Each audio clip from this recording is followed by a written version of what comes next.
And streaming live. Okay, great. So welcome to the regularly scheduled Planning Commission meeting for Morro Bay. We are on our favorite technological footprint. So today is Tuesday, July 7th, and this is a little bit after 6 p.m. We have a quorum. All commissioners are here, so I will call the meeting to order. Jerry, can I interrupt for a second? Scott Sure. has not been promoted, so he needs to be promoted so that he can be part of the meeting. Oh, good point.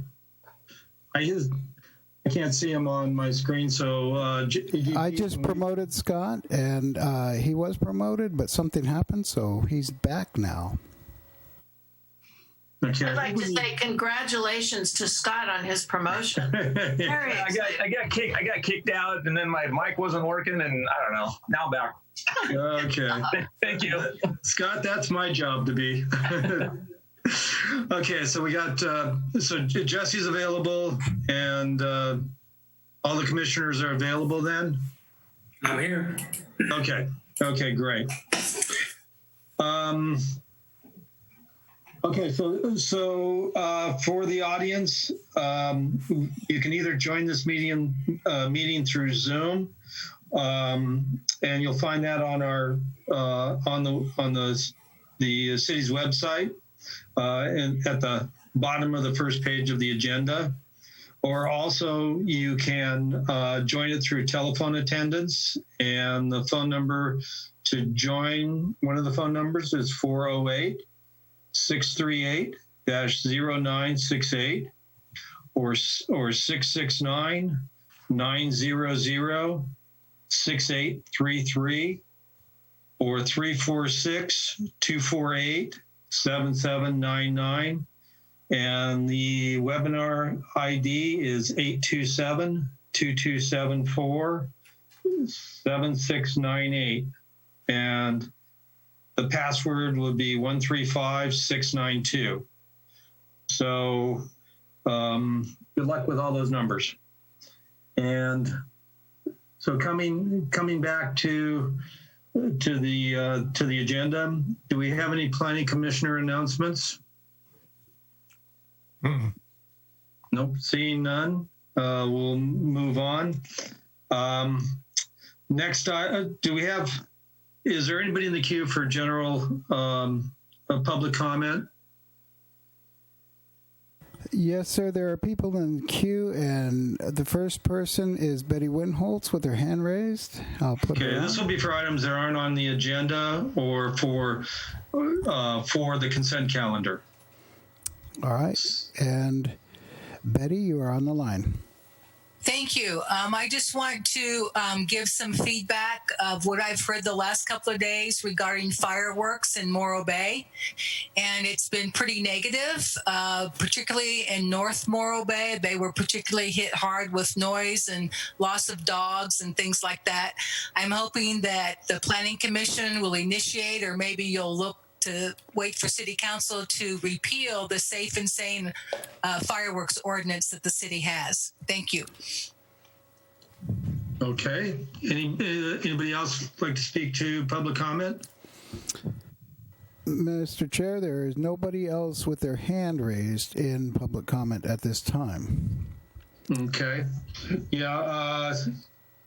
Seeing as most of the fireworks were canceled, what I saw from my house was that, it looked like we had a general fireworks display throughout the beach, and going down there in the morning, I picked up a lot of exploded fireworks. So maybe that's something that we can set on to discuss and maybe make it an agenda item. Okay, so moving past public comment, we have on our consent calendar, we have 3 items. Does any commissioner wish to pull any of the items? Jerry, I have a couple comments on A1. Okay. We'll pull that for discussion. Anything else on A2 or A3? I have A1 too, so. Okay, so let's pull item A1 for discussion, and then maybe we can get it all on a single motion.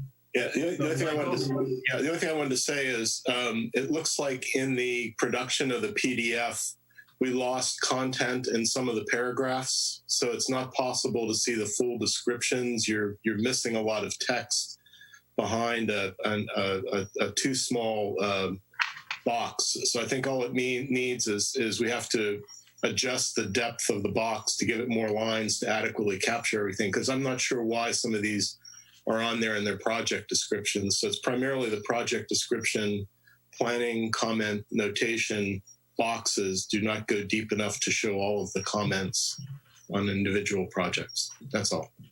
It's just a bookkeeping thing, but it's a communication issue. Yeah, it's part of the process. Susan, what was your? Just two things on Mr. Singh's project on 940 Morro Bay Boulevard, wanting to put in an ATM machine. I was curious whether that was hopefully maybe Bank of America, who is looking for a place, and then we can hopefully they will look at what could be done with that building. So that was one question. And then the other question was the current status of our sign ordinance, whether we're any, I heard that may be on hold because of funding with the challenges right now with Morro Bay's finances. So I was curious if we could get an update on that. Okay, Scott, do you have any, Sure. The 940 Morro Bay Boulevard property is the Sinclair gas station, and that is the location where B of A will be moving their ATM machines. So, okay. And the sign ordinance? The sign ordinance is part of the overall zoning code update, and so we'll be moving along with that. So it's still in process. It's not delayed because of funding issues or anything like that. Correct. Excellent. Thank you. Sure. May I interject here, Jerry? Yes. Scott, can you talk about the cannabis shops and maybe a status on when we can expect those to open? The shop on Morro Bay Boulevard is they've started their tenant improvements, and the one on Quintana, 1000 Quintana, Perfect Union, we anticipate they'll start in 2 weeks. Their permit's ready to issue, but then they wanted to make a couple changes, and so they're going to submit those to us next week. And then they're minor changes, but they wanted to get it all done at one time. So then they're anticipated to start in 2 weeks from now. Perfect. Thank you. Okay, great. And then I'm not sure if this is proper time, Scott, but where are we on the short-term vacation rental ordinance? That is teed up, at least for now, to come before Planning Commission on August 4th. Okay. If we have any sort of delay between now and then, because we're working on the final draft of it right now, it could go to the second meeting in August, which would be the 18th, but it'll be one of those. Okay, great. Okay, is everybody fine with the 3 items on the consent calendar then? Any other clarifications? Okay, can I get a motion? I'll move to accept a consent calendar. Second. Okay. Scott, do we need to do a voice roll call on this? Or? Sure, I'm happy to do it. Okay. Commissioner Barone? Aye. Commissioner Lucas? Aye. Commissioner Stewart? Aye. Commissioner Ingraffia? Aye. And Chair Luer? Yes. Motion Okay. passes 5-0. Thank you.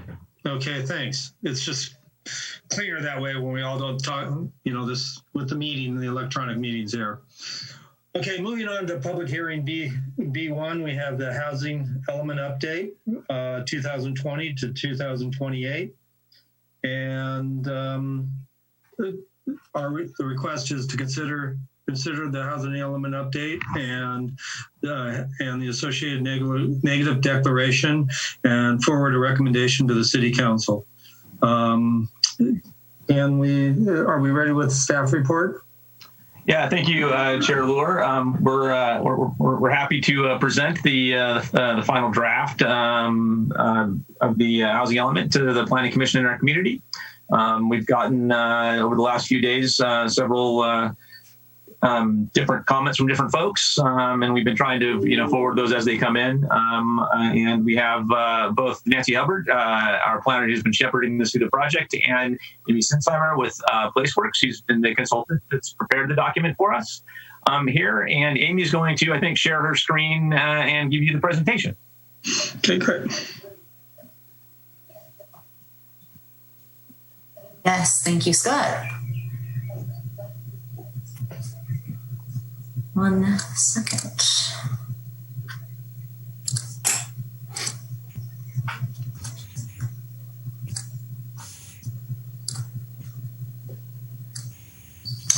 Okay, well, thanks, and it's nice to be back virtually in Morro Bay. As was mentioned, we've been assisting the city since last fall with preparing the drafts of the housing element and conducting public outreach. And we are here today to receive additional input. We'll do a bit of an overview of the housing element update and also where we are at in the process, what input has been received, and that we'll summarize what was received on the public draft, which was the draft prior to the one that you're looking at tonight. And then, like Scott mentioned, there's been some additional input received on this agenda item. We'll talk about the future housing need that the city is planning for and the state requirements surrounding that. And then also what the draft goals are in the draft document. And then we'll be taking your questions and input. So as many of you have been involved with, we've been updating the rest of the general plan for the last several years, and the housing element is on a slightly separate schedule. It is the only element that goes through a very regimented review with the State Housing and Community Development Department, and the timeline for all of the jurisdictions in San Luis Obispo County is starting now. And so the due date for the housing element is at the end of this year. And this time, the housing element will be planning for the next 8 years. So the end of 2020 through the end of 2028. For those who have been involved in the past in the housing element update, this is a little different. The last time it was updated was in 2014, and that was for a 5-year period. The SLOCOG area has now gone to this 8-year time frame, and because of that, the timing got reset a little bit, and so we're actually now planning for the end of 2020 and beyond. So the current housing element still applies until then. And this is one of your mandated elements of your general plan. And we're looking at what are the housing needs now, what can be anticipated moving into the future, as we look at forces within the city, regulations that the city is putting into place. And there has been a lot going on since the last time you updated your housing element in that regard. And then also, what's going on in the world and in the housing market, somewhat beyond the city's control. So the draft document has several sections, and just to also catch you up on what's happened so far in the process. As I mentioned, we started last fall gathering existing information. There's a data packet that the state puts together that we utilize for demographic data and other data on housing characteristics. And that's generally pulled from the census and other sources like the Department of Finance and Employment Development Department. And we also did some public outreach. There was a workshop in December, as well as a survey that was available online and also hard copy. And then we pulled together a draft for the city, and then a public draft came out in April. That public draft was sent to the state for their review. We worked with them on the comments that they had. We also received 5 written comment letters or emails on that public draft. And the draft that you have before you tonight has had some revisions made to it based on that round of input and the state's comments. And the city did receive a letter from the state in June saying that they were satisfied with the revisions that were proposed in terms of the comments that they had. So now we are going through this series of hearings to present this final draft. So the draft has an introduction that gives an overview of the process, and then we have this needs assessment that does include the demographic information about the city, housing characteristics, also certain groups that are considered more in need of certain types of housing or that have a harder time finding housing, and that's all analyzed. The adequate sites inventory portion of the document is where we take a look at these numbers that are provided by the state to plan for housing, and also what is the need that's been identified by the community and how do we look for ways to meet that. And I'm going to get into a little more detail on that in a couple more slides. There's a section that looks at any constraints to housing production. So is the zoning code allowing for the types of housing projects that are needed in Morro Bay? Are there other constraints like the market itself, the cost of living, et cetera? And that is all laid out in terms of what the state is looking for to be analyzed. So there's a pretty detailed analysis of what's allowed in the city and anything that needs to be updated to satisfy state law or to remove any barriers to housing. We also look at any opportunities for energy conservation in residential development. So are there programs locally that people can take advantage of in their homes or when they're remodeling or building new homes? We have a section where we took a look at the programs that were included in your last housing element and what progress has been made towards achieving the goals that are in there. And the new housing element, you will notice, looks pretty different from the old one. And that's because we've placed it into the same format as the rest of the elements of the draft Plan Morro Bay. So now the programs are called implementation actions, just like you see in the other elements of the draft plan. And so then that final section is where we have proposed some new goals, policies, and implementation actions. Some of them are updates to some that were in there last time. Some of them are new and they're in response to new state law or things that we've heard are important to the community this time around. Also, we're making sure that we capture plans that the city has to address housing. So one of those things would be the grant that the city has received under the SB2 funding and the work plan that's in that grant.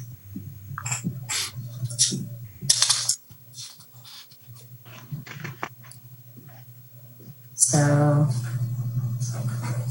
touched a little bit upon some of the outreach that has happened.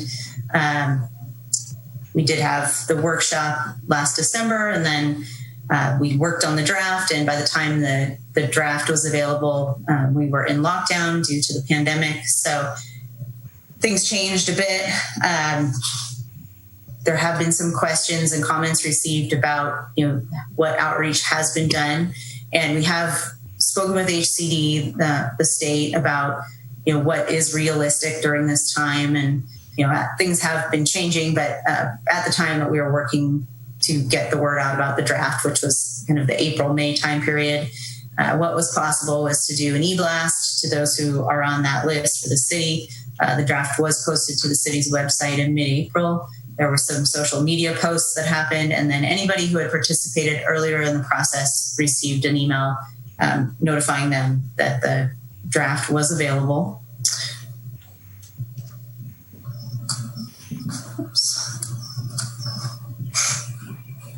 So the next several slides summarize the input that was received in writing on the public draft. I don't think I'll read every single bullet, but I'll give you a minute to take a look at these. We had a pretty large variety of comments that came in. Some of them had to do with the organization of the document, and also wondering, is the state going to require everyone to continue to meet the deadlines for the housing element? And as of right now, the answer is yes. We have reached out to them on behalf of San Luis Obispo County jurisdictions and others in the state, and that's the word so far. There were some questions and comments regarding the data, and also talking about, could more data be gathered? The topic of vacation homes making up a large part of the city's housing stock was noted, and definitely something that's come up frequently. Some comments about facilities for seniors, talking about which units are included in the housing element analysis. And so the next couple slides after this, we'll talk a little bit more about the analysis of the numbers of housing units. But the units that can be counted towards your housing need are those that are considered permanent units by the state. So RVs, even if they're in mobile home parks, are not counted. We had some other comments about programs for housing, like Section 8.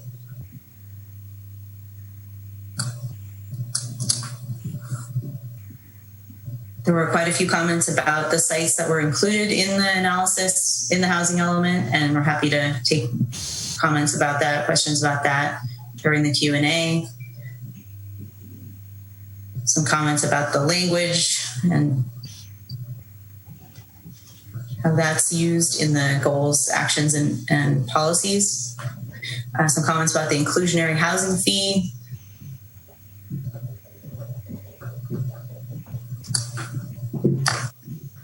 So then just to touch briefly on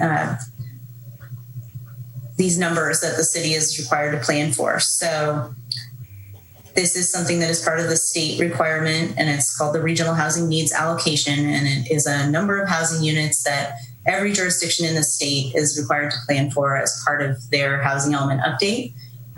Every time an area of the state is getting into their housing element cycle, the regional planning organization, if there is one, which we do have one here, SLOCOG, works with the state to receive an overall number for that region, and then they work with the jurisdictions in the area to allocate that number amongst the different cities and county.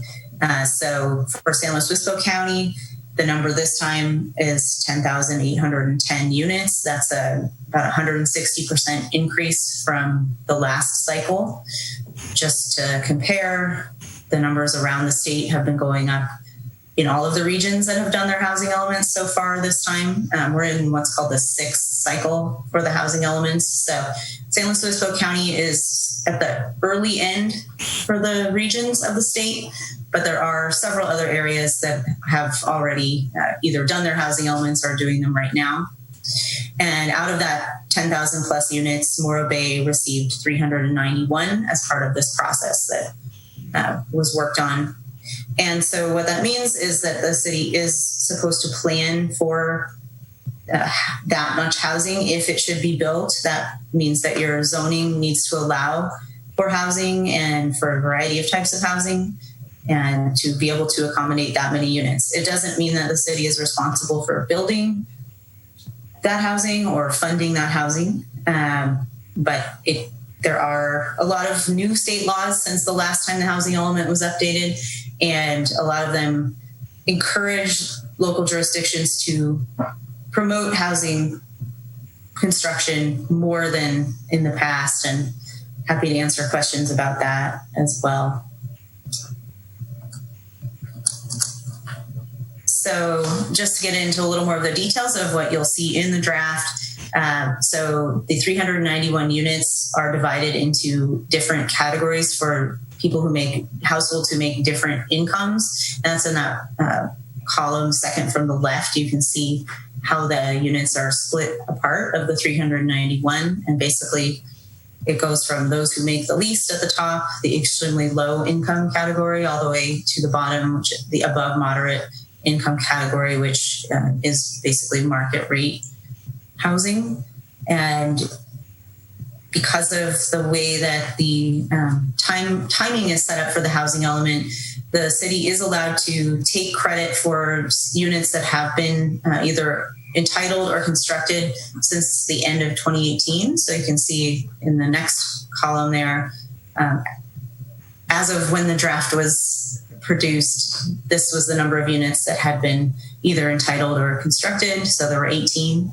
The city had also either entitled or constructed quite a few accessory dwelling units, and those are calculated, they're addressed a little bit differently in the housing elements. We have a different column for them there. There's 23 of those. And then we can actually project forward for accessory dwelling units. And this is, if you're following housing in the state of California, there have been a lot of new state laws addressing this type of housing in the last couple of years. And the state sees this as a great opportunity for housing for certain types of folks, like single people or small households, older folks, and also generally that accessory dwelling units are smaller, so they might be more affordable even without being restricted for certain income groups. So there are quite a few accessory dwelling units that are projected for the rest of the time of this housing element, and that's based on a calculation that the state says is acceptable to them. And then the next column over is the capacity for more housing units on vacant sites that have been identified in the housing element. And that totals 396 units. And you can see they're also, allocated by income categories. That is based on an approach that the state says is acceptable. And the ones that are in the extremely low, very low, and low income categories, the 180 units, those are on sites that allow 20 units per acre or greater. So those that allow higher density housing. There's also one site, and that's the 3300 Panorama site, that is not completely vacant because it does have some small structures on it. And so what the state considers vacant is a very narrow definition. But we did include that site because of some interest in that being developed for housing. And then you can see in the far right column that the city has enough either potential for ADUs or sites that could have housing on them to address the RHNA numbers in all of the categories. So wrapping up and getting to the more fun part where we get to talk, just wanted to run through the draft goals that are in the housing element that you have before you tonight. So there's a housing supply goal. So basically looking for ways to have enough supply of housing, and that has been a challenge in the community. So to continue to work on that. Goal H2 is to actually protect and conserve the existing housing stock. And goal H3 is looking at the needs of certain groups for housing that suits their needs. So that could be those with disabilities, seniors, the homeless, and other folks who have unique housing needs, and sometimes it's harder for them to find housing. And goal H4 is directly related to homelessness, so providing safe housing and shelter opportunities for homeless persons. Goal H5 is looking to reduce housing costs, so looking for ways to make more housing affordable in Morro Bay. And then goal H6 is to ensure equal opportunity to housing, so making sure that fair housing laws are enforced, and any issues related to that are, people know how to report them. So the schedule that we're anticipating for the rest of this process, we're here tonight, and we may come back to the Planning Commission depending on what we hear from you tonight, we expect or hope to go to the City Council for this same type of meeting in August. And when we do go to Council, if the housing element is adopted, then the adopted housing element goes back to the state for a final review, which is they have up to 90 days to do that final review. So that's what the time frame on here reflects.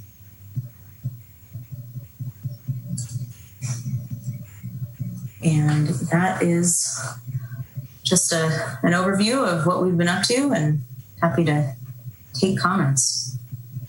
Okay, great. I think at this point, I would like to open this up for public comments.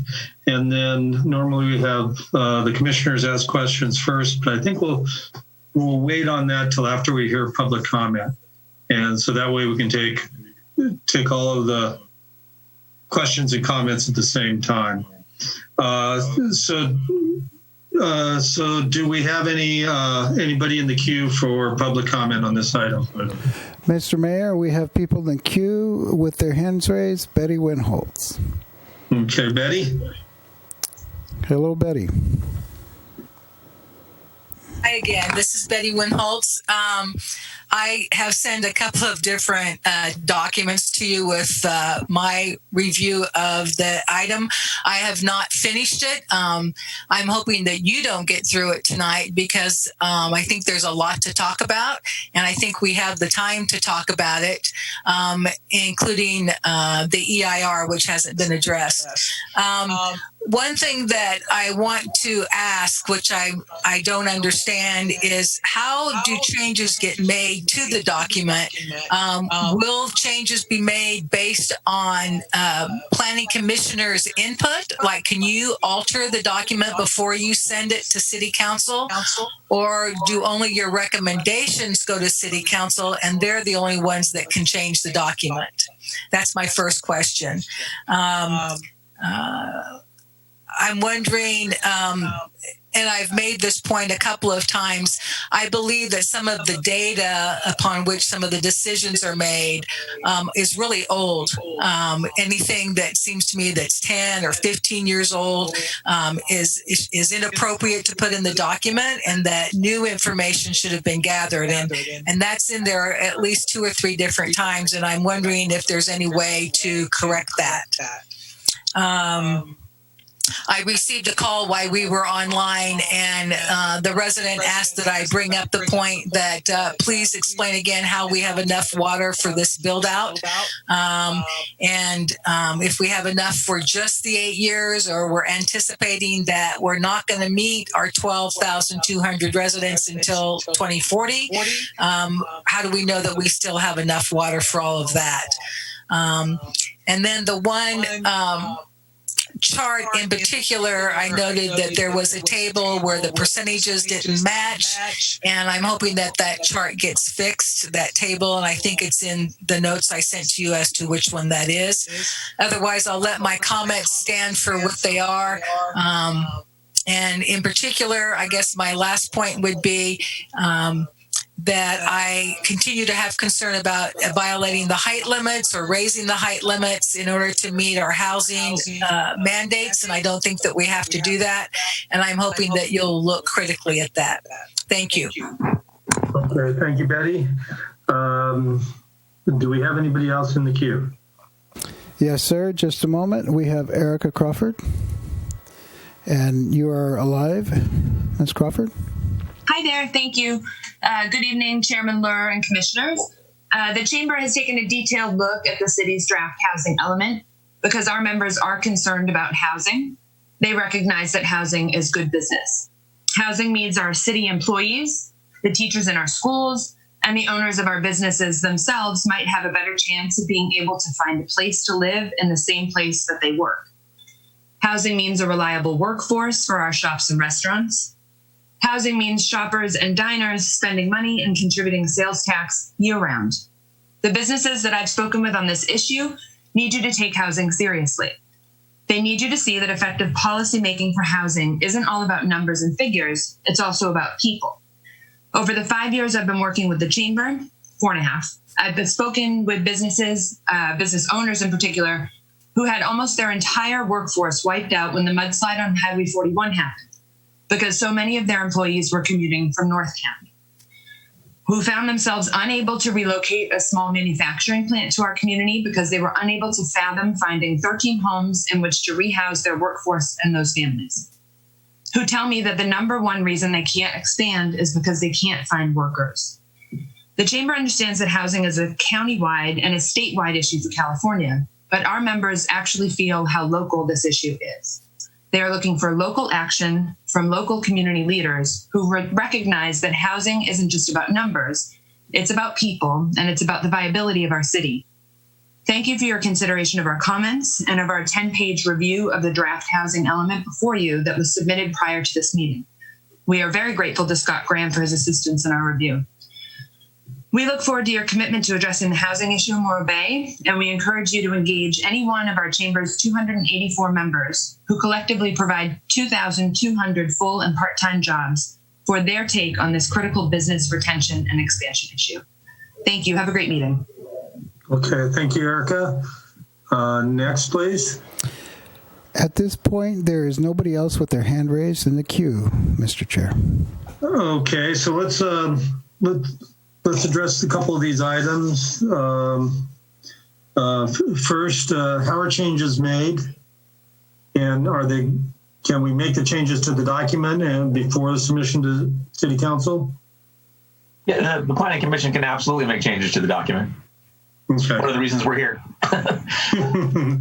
Okay, and we just had the water availability, and we just had the water report that came before us. I think it was the last meeting or the meeting before that. Yes, and that's how we deal with the water allocations by year. And there's a lot of history behind that report. But we also have the One Water plan that shows how we'll provide water for the citizens through build-outs. General plan reflects that as well. The draft that we have in play, you've seen that same discussion in that document as well. Okay, and then noted with the concerns of adding additional height. My comment on that is it's hard to where we're finding the problems are if we're not adding a couple feet of additional height, we're not able to get the units on the site. So that's where we've been concerned at with some of these projects that have come forward. So it's noted that this is critical for, housing is a critical element in economic development, and that it is local action, but we are affected by outside resources and outside conditions that are imposed upon us, as we have a limited space to work with. So Scott, on that 10-page review by the Chamber of Commerce, where does that fit into the document, or where has it been considered? We addressed some of the comments from the Chamber in the staff report, as well as, there's a section in the staff report that addresses comments received. Some of those are comments from the Chamber. I think largely some of the things we were already doing, some of the things that they were asking about. Certainly you can go into this. I think we attached it to the staff report. Was that correct? Yes.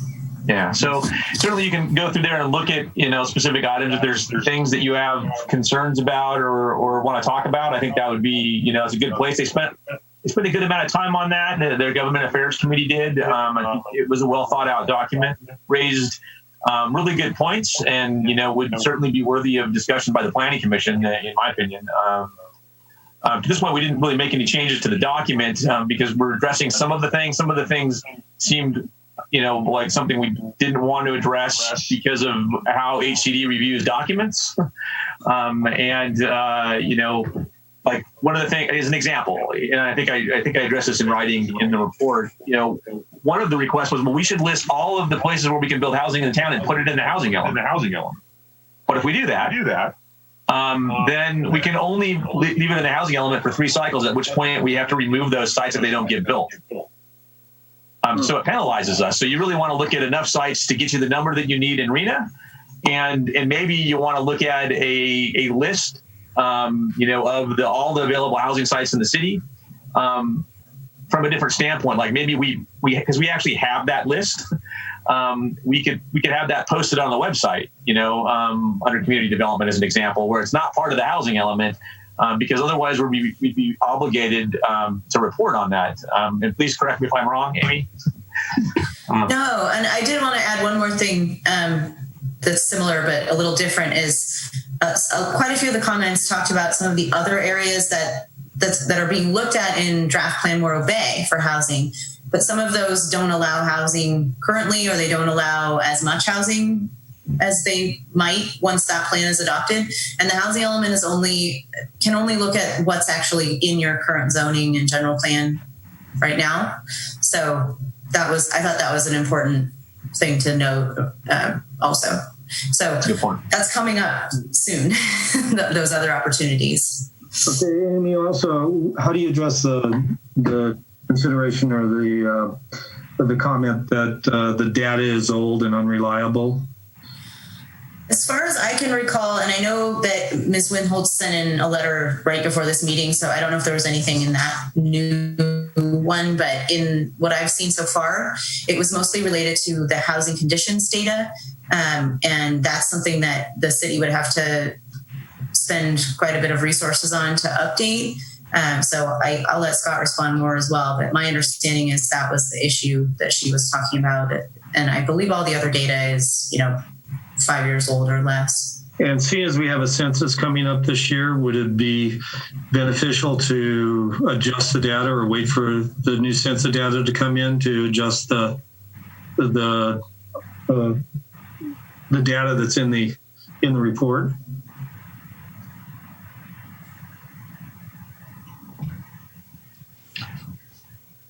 Yeah, I mean, it just doesn't line up with the due date, unfortunately, since I don't believe any census data will come out till late 2021 or 2022, if I'm remembering what happened last time.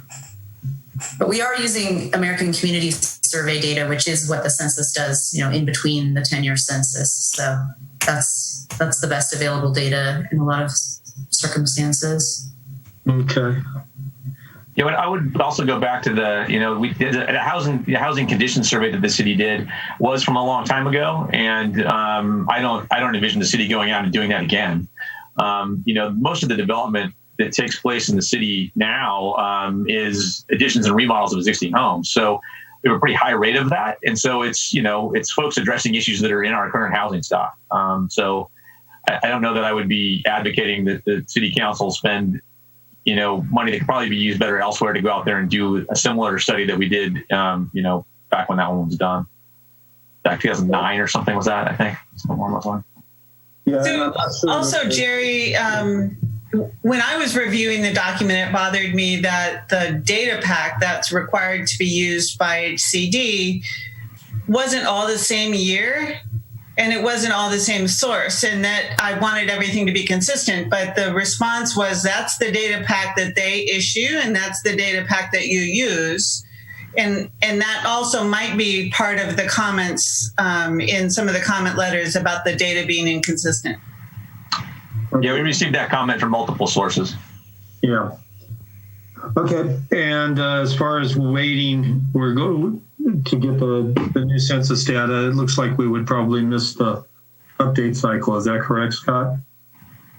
Yeah, that's the problem. Then we would be on, if we didn't meet the deadline for this housing cycle, then we'd be on a 4-year cycle after that until we got it all correct. Yeah, you'd have to do another one in 2024. Yeah, I don't know I don't think that's definitely not worth it. Okay. And the changes between what we have and what we would be working with are probably minimal to the effect of the actual, conclusions of the document. I'm assuming that. I don't think the data would dramatically change the policies that we have, developed in the draft documents in front of you. I think these, address the issues that are at hand in front of us right now. I mean, you all know what they are. This has been a much talked about subject right up to the point where COVID came out, and then it's been, tamped down a bit in the last few months because of COVID. But prior to that, that's, it's kind of leading story in the, in the paper and on the news cycle, just about every other week. So. Yeah. The one data point that I found concerning is that we didn't have, from what I read, and correct me if I'm wrong, we didn't have a good count or census of the homeless problem that's become localized actually lately.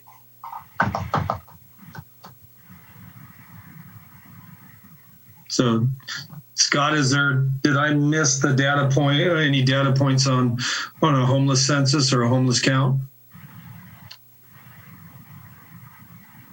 I don't know when the last time when the last count on homeless was done. I'm not sure. Okay. We had one a few years ago. I just don't remember if we had one done more recently or not. Okay. Yeah, we have that data in here. I'm just double checking. It looks like it might have been I thought we had the 2019 data, but it might be 2018 that was included in the packet. Okay. Let me keep looking and I'll let you know if I have more info. So do we have any other questions from the commission? Anybody would like to speak up? Yeah, I've got probably about 12 hours worth of comments here. But, so do I. Okay, well, let me throw this out to the commission on what the best way you think we should handle this. I was thinking about taking it one section at a time, going through the report and see if there's any issues. Does anybody else have a better idea how they'd want to eat this elephant? I just had a couple of general questions because it was very confusing to me to line up some of these things, and I guess one comment would be, it's one thing to send the state something that checks the boxes, and it seems like they're satisfied with what we have already. But it's another thing as we look at kind of codifying this thing with actionable items that, there's three things at play that were mentioned. One's the vacation rental ordinance, one's the downtown mixed use development impact, and then the other one's the data points about the vectors or the movement that's happening within the existing housing stock. And the data may be fine. Maybe that I can put my concerns to bed there because it's always so fluid. Any number you've got is just a picture of that moment. It's going to change. But, the things that struck me is we've got a really old population with an old housing stock. And so one of the things that scares me about that is the demographics would say a lot of the housing is going to turn over somehow to from either owner occupant to family owned out of town as a rental or something like that. I don't know if my own sense is that these would be units that necessarily would be torn down and new things put in, but there's that kind of issue. The thing that bothers me the most is that when we don't have the formal general plan done, one of the things that strikes me is a lot of the housing that we're talking about potentially being in the downtown could solve some of these problems. But it basically seems like we have to take it off the table because we don't have that component solved yet or codified yet, so that we have to look at these handful of sites that are larger sites to do a lot more work than potentially they may have to do. So I don't want to endorse something that seems like it's a pressure point because we don't have these other numbers coming in. And then I'm also not sure about the vacation rental issue. I haven't seen any draft. I don't know what's being advocated there. But if we keep allowing the housing stock to be cannibalized by commercial uses like that, we're going to be fighting against all these indices that are in this report. We don't have a lot of play in, new sites and things like that. So that bothers me a bit. And then the idea of the ADUs, I appreciate Amy had it in the chart there. There's a lot of discussion about the ADUs, and sometimes it seems like they're not counted, and sometimes they are overtly, like we had in the presentation. And I think that that's another wild card, that those could be really fantastic low-income components, especially for, maybe some of the younger demographic that we're looking to help. But I don't know, so those things are kind of in flux. It makes me unsure how precise I want to get with specific things that are in here. We don't have control of the ADUs. That's kind of up in the air. But what struck me is the way we would come down on some of those pieces impacts the implementation. Like I'd love to talk about heights if it's going for low-income housing. I don't want to give up heights if it's just for density. We've got plenty of locations where the higher-end houses are going to be able to be built. We don't have very many places where the low-income thing can be built to make the sites feasible. And there's a lot of little editorial things that I can pass on separately, but those are the big things: the kind of vacation rental issue, the downtown issue, and the nature of the data. Those are my big main points. Okay, Joseph, it looked like you had something you wanted to say. Yeah, well, it follows very similar to Michael's comments. So again, almost verbatim, I'm interested in extending the height limitation if it buys this affordable housing in the downtown area. And then again, with respect to the accessory dwelling units, I can remember a lot of discussion, well, not a lot, some discussion as to whether these accessory dwelling units would ever be available as short-term vacation rentals. But clearly, to preserve the integrity of this document, we have to say that accessory dwelling units are not available as secondary units.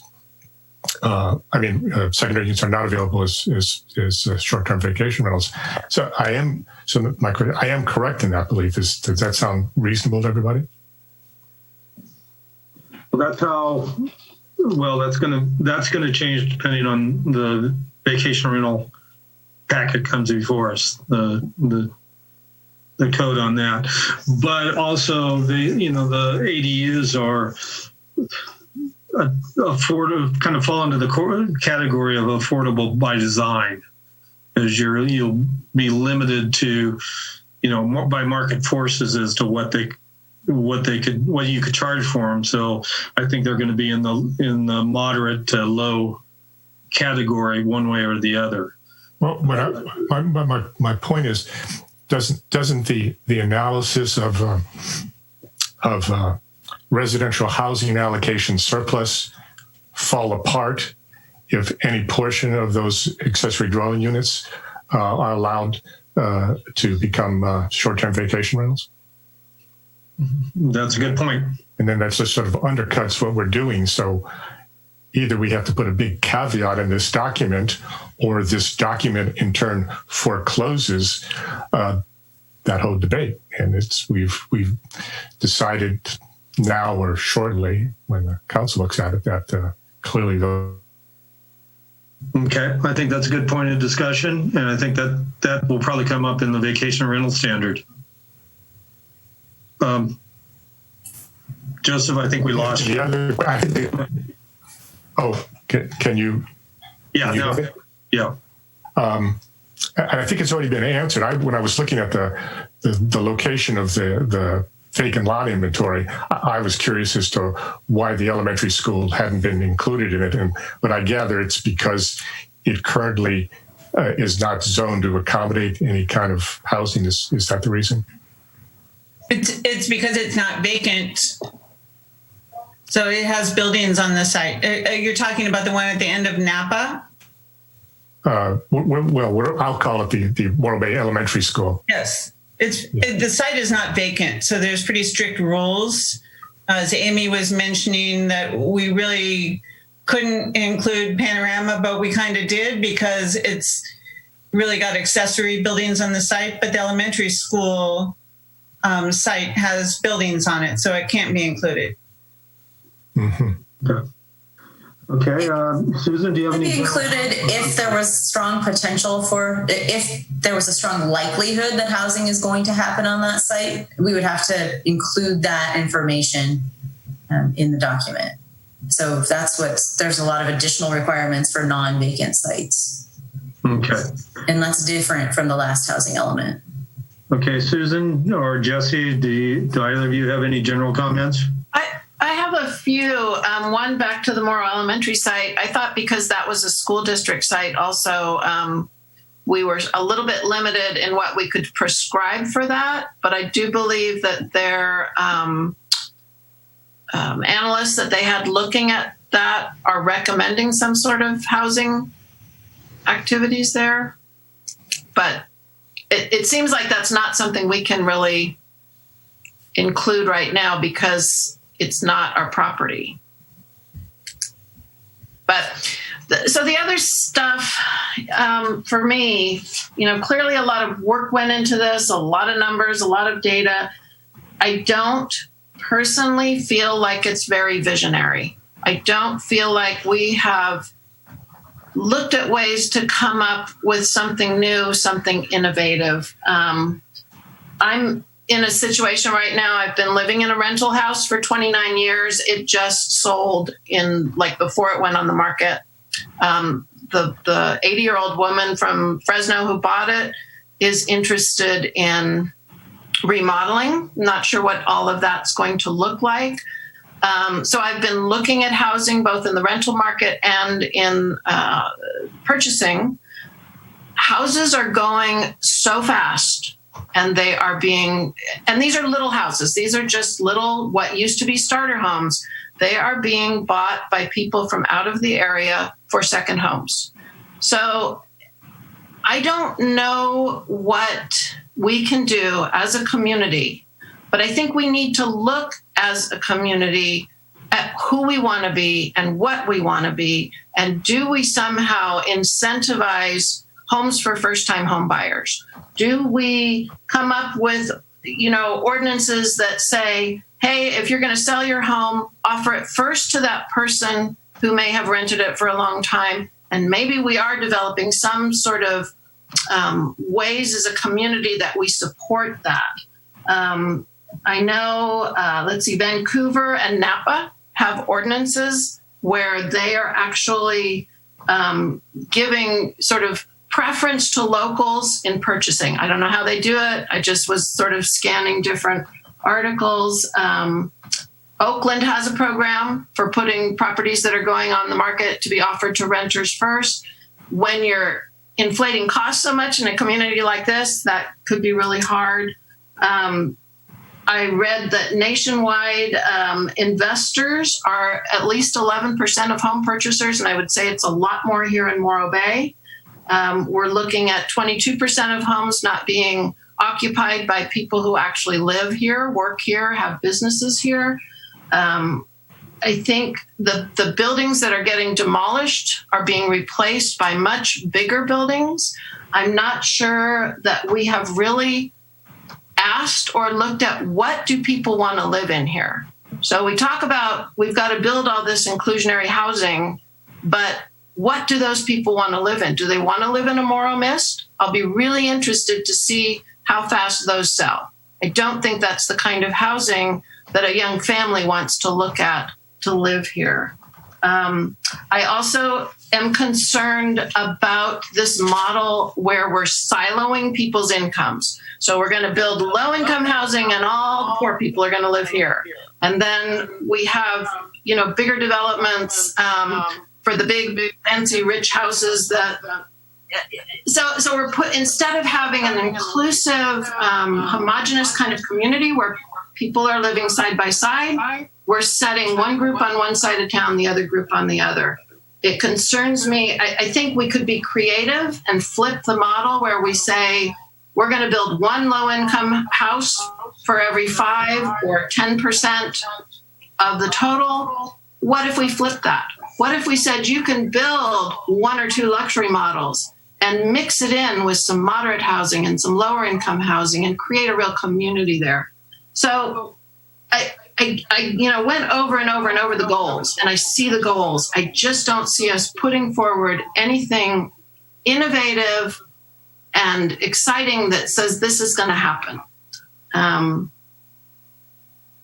Are we actively seeking developers to do these kinds of projects? Do we go out there and say, look, this may not make you a fortune, but this is going to help build our community. This is what our town wants to see. So I'll leave it there because I know we'll be talking more, and I hope we do go into depth on these kinds of things. Again, numbers, I'm not as concerned with. If they match, you know, they are going to be off. Everything's a snapshot in time. I had a COVID-19 test a couple weeks back.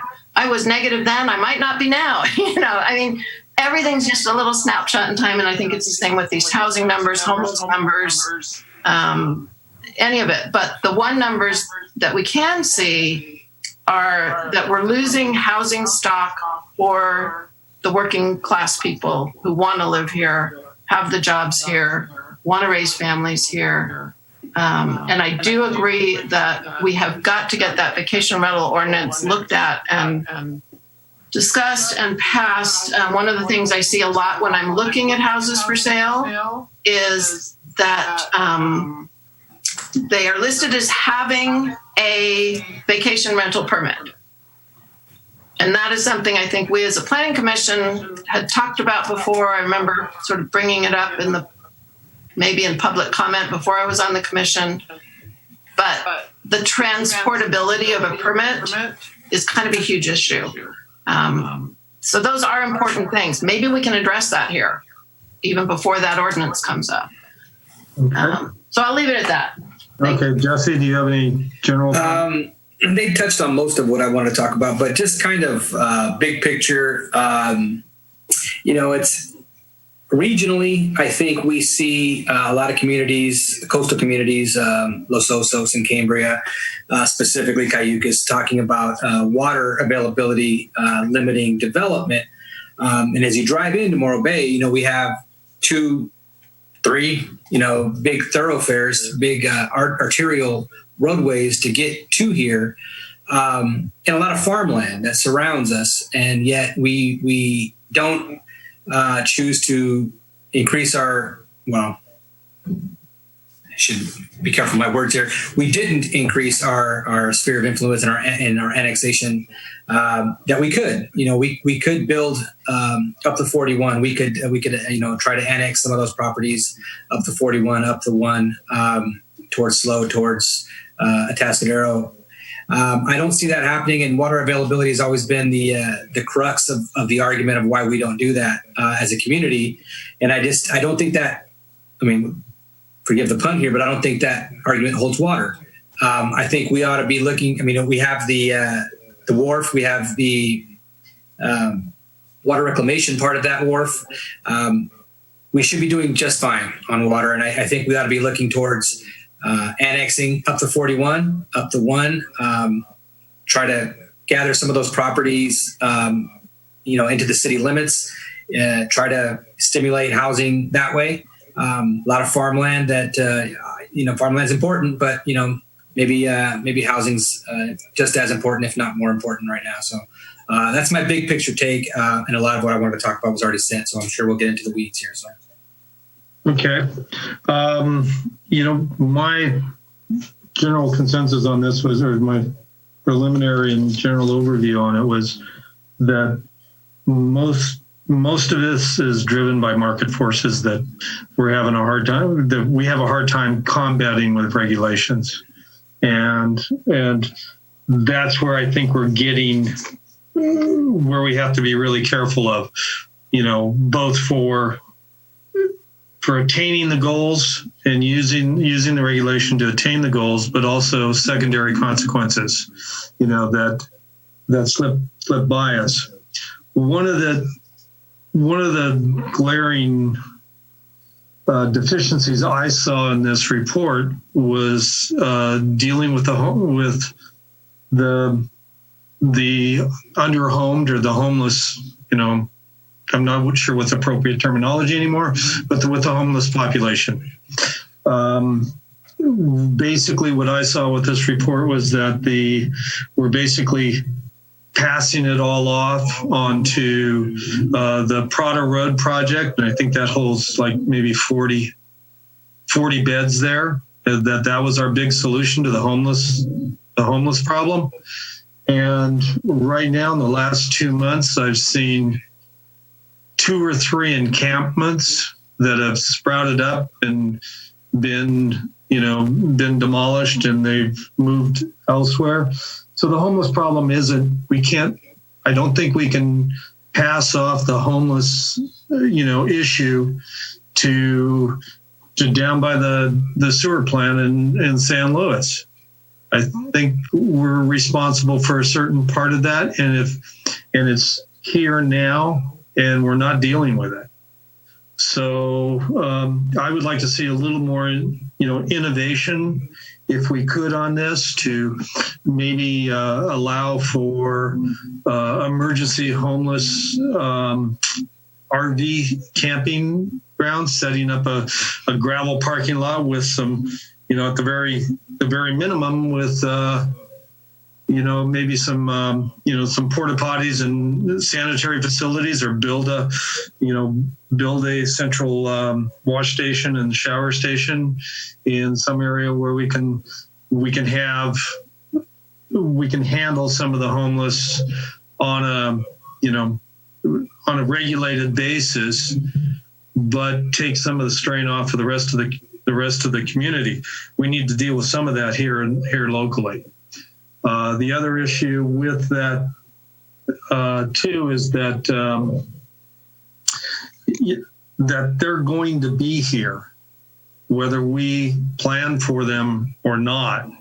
So it's better if we can plan for them and try to transition them to get into the system, or the ones that have just fallen out of the system, catch them before they've gone too far and can't get back into the system, having a home over their head.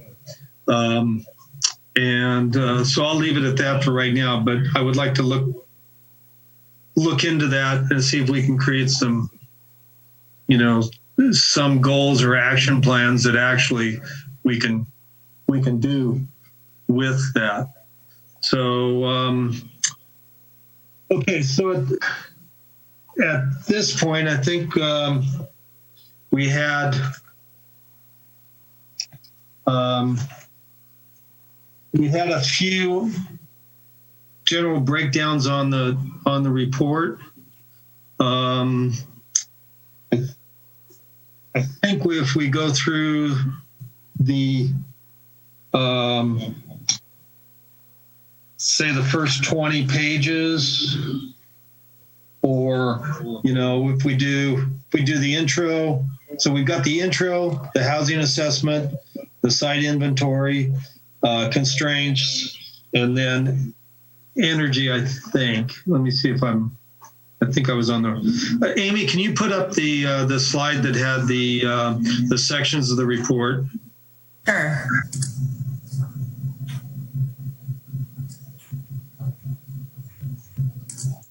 And I did find that there is the 2019 homeless count number in there, and it was 94 persons. Okay. Whoop. That didn't work.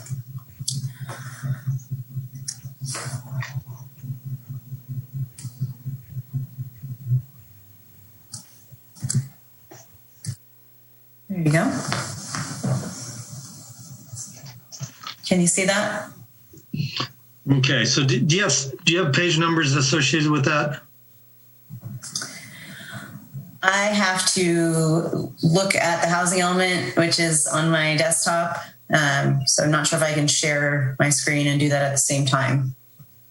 Okay. So Jerry, I would rather be able to look at the report on my computer than see this screen. Is that possible? I don't know if you can go back out of the meeting. I'm not sure if we're. Well, no, if Amy's not sharing her screen, I can read the report on my computer while so I've got it next to your picture. I can scroll through and read the draft document. Okay. Yeah. Okay. So the introduction starts on page 3-1, which is the very first page. Okay. And then I don't know if you want me to go through everything now or just start with that. If you can just give me the page numbers on the starts on that, and then that'll give us what I'm trying to do is if we can take this in chunks and we can take the comments in each section by the commission. The housing needs assessment starts on 3-19. And then the site inventory. Because I didn't see this broken down that well in my printout on it. Yeah, we didn't include a table of contents because this was going to be included in Plan Morro Bay, but I see how that would have been helpful in this way. Yeah. So the site's inventory starts on page 3-53. And then we got constraints. So are we starting over or are we reviewing the changes? I thought we would do a review of what was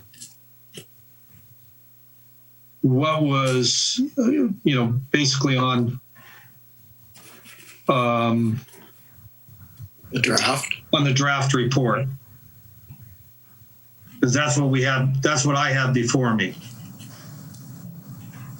So isn't most of the report, Amy, correct me if I'm wrong, but isn't most of the report factual and summarizing background and then constraints and then the goals and the policies? It seems like that's where you guys would want to go to strengthen those if you think those are not covering the things that you're interested in working on. And those start on page 123, right? That's the goals, policies, and implementation action section. That sounds correct. I think you could also look at 3-1 and talk to some of Commissioner Stewart's issues, because the first two paragraphs to me are flawed. I don't want to go there until we talk about that. So I'm at a disadvantage because the document lives on the office computer, and the office computer can't be used for Zoom, so I can't do both. Okay. I went the old-fashioned way and had it printed out. That'd be awesome, but I didn't do it. Okay, that's why I don't. I'm having trouble going back and forth on this and stuff. Okay, so then, so the constraint. So Amy, let's get back to this. At least get through this. So the constraints. We're at 123. Constraints starts on 3-67. 3-67. Okay. And then the next section is the matrix where the previous housing element programs are reviewed. Oh, sorry. No, the energy conservation is the next section. That's a short section that starts on 3-101. And then the review of the previous housing element table starts on 3-107. And then, like Susan said, 3-123 is the beginning of the goals, policies, and implementation actions section. Okay. Okay, so we're back to how to review this and how to comment on it. Do we want to, if we go through each of these items, then I think we can get through the first items quickly. Does anybody else from the commission wish to voice up and see if they've got a better methodology? Well, I'm interested to hear what Michael has to say about the first couple paragraphs. Yeah. Okay. So let's do that. Let's go through the intro from 3-1 to 3-19 and list of comments. And Michael, you're up on that. Yeah, I mean, the first two paragraphs talk about the state requiring this. The housing elements required by California law to establish. That's good, but I think what Commissioner Stewart was saying, and what I think we have an opportunity to do here, is to have some discussion with the way that we're seeing the general plan change to address housing differently. That when we see the different people who, we had some spectacular written commentary from the Chamber of Commerce as well as some of our citizens on this. And, you know, when they talk about this kind of holistic thing, I just wish we had something more affirmational about review. It's part of a cohesive, coherent, new opportunity to review the city's housing, and it satisfies the state's requirements. So do you think we need, you know, you're basically talking of like a mission statement. Yeah, that housing, we're taking housing seriously, and we know we've got some significant housing issues, and we've, you know, even though we can't use it as basis to justify our numbers in here, I think it's important the same way we've got a couple places farther down the line, we talk about Morro Mist and Black Hills. Yeah, those aren't, I don't know if those are in the numbers or not, but, you know, they were talking about that. And we have the Haslow project that, even though it's still in the project stage, you know, we can talk about their interests in getting housing moving. Those are probably more action there over the last 2 or 3 years than we had maybe 7 or 8 years before that in terms of some building. So I think I would hope we have something more affirmational to start. Okay. And those 3 projects are included. Just okay. Well, I guess I have a question generally. So are we trying to get through this in the next couple of meetings, or are we trying to get through this tonight, or what are we trying to do? What are we trying to forward a recommendation tonight? So that's kind of up to the commission. I mean, we need to get into this and start talking about it. So that would be good. If we can agree to take it in order, that's even better. But if you want to jump to it just kind of depends on how you want to do it. We're here to take input, and there may be some things you can just tell us to go do, and there may be things that, you know, you want to see back. I don't know. It just kind of depends on where you go with it. We haven't gotten a whole lot of substantive comments from you yet, so it's hard to say. So those of you that, you know, worked on the general plan, know we kind of did this process for that, right? And some of it, you know, resulted in things coming back to you. Some of it moved things forward. It just kind of depends. I will say, having worked on the general plan, the very first thing we did start with was the vision statement. And that informed the rest of the process for us. As we went through, we could keep going back. Does this meet those standards and criteria that are in the vision statement? So what Michael was saying about that, I think, you know, to have a mission, have a vision statement, this is what we want our community to look like. Because even though we didn't really have a whole lot of input back in December, we sure got a whole lot just in the last week, you know, last few days and week from people in the public. So I think people are interested and they care. And certainly, you know, what the chamber brought forward and you know, their concerns with businesses wanting this to be a town where people can live and work, or just have a business and have somebody, you know, in there working with them. Those are important things. Families who want to come here and live for a long time, be part of the community is important. So. I really respect what the chamber did. But I mean, there's one little sentence here in one of their Exhibit C comments that says, urgent issues such as the decline in the local residential population. I don't know if we ever have any sense of an urgent problem with decline in the local residential population the way this is phrased right now. Yeah, that's probably the thing that I would say is, to me, as an opinion, is one of the most significant things that we've got. What's eating away at our residential population? At a place that we should be, everybody wants to be here. What's keeping it from happening? And so I like that kind of, that's a goal, you know, access to workforce, low income housing. Well, let's talk about that a little bit more, Michael, because I think that's a major point of what we would do is with a mission statement, as far as, you know, where we want the community to go with the housing. Do we want it to be a high dollar, you know, second home location, or do we want a good mix of community housing and workforce housing? It's hard to fight the market forces. That's where we are with most of the problems that I see. As the older population die off, and I'm getting closer to that era,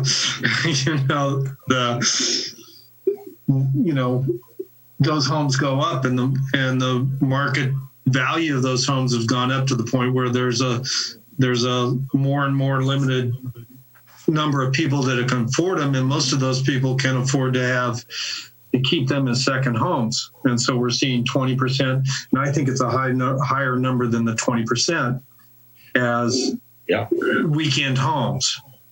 Yeah, I was shocked at that 20%, and that in and of itself is an issue. But as the chamber points out, and I've said numerous times in these meetings, when we don't have people buying things here, and it's a vacant house, that's a lost opportunity.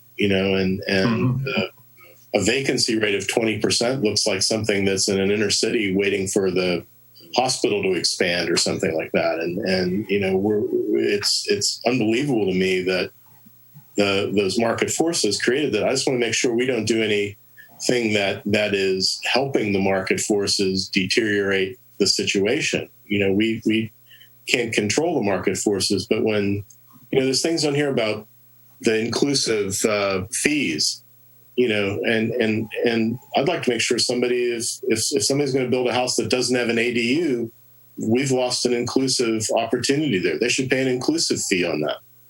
I think, you're going to build a 4,000 square foot house and you don't build the ADU, you should pay an inclusive fee because you should be building that. We should be looking for people to advance opportunities for housing everywhere we can incentivize it.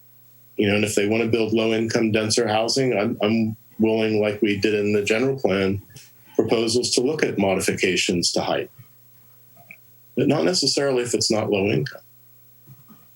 I think those are the types of incentives that I think become part of the community value system. We've got the ideas about we don't want 6-story buildings, because we want to keep the views. I understand that. That's a community value that's expressed. We're purposely lowering heights to maintain, the kind of panorama around town to the hilltops and out to the water. But, that's an avocational, that's something we want to advocate to the way that we develop the city. So I think, I don't want us to be Cayucas, where it looks like, ghost town there half the time. But I don't know how much authority we have over the fee structure in and of itself. I mean, we can try and guide policy with this document, but I mean, the fee structure is going to be all dependent on the city council. No, but it could be policy. It could be things that we advocate could be considered within what they propose to do. They don't have to do anything we do. I mean, they change things sometimes. That's fine. That's their prerogative. But I think it's just an opportunity. It's a document that's going to have to last 8 or 9 years. If we just let it be driven by zero interest rate people with a lot of wealth coming in here and swooping up, people on fixed incomes homes as they get older. That's an unfortunate thing. Okay, let me ask Scott a question. Scott, can the mission statement or the vision statement be used to justify projects that come before us that meet the goal of the mission statement but are not specifically outlined in the text for goals and implementations in the last section?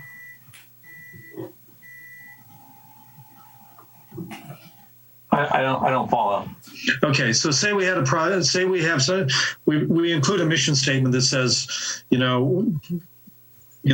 just that we want our houses to be inclusionary, and we want live work situation or something like that in our mission statement. We want to build a working class community, quote unquote. and better implementation of the housing stock. Can a project that meets those requirements or those goals, but falls between the cracks in the zoning or in the implementation goals, and isn't specifically stated that on this site that you can do such and such as far as requirements, and they use that mission statement to try to create, to use that for a basis of a variance or something to implement a better project.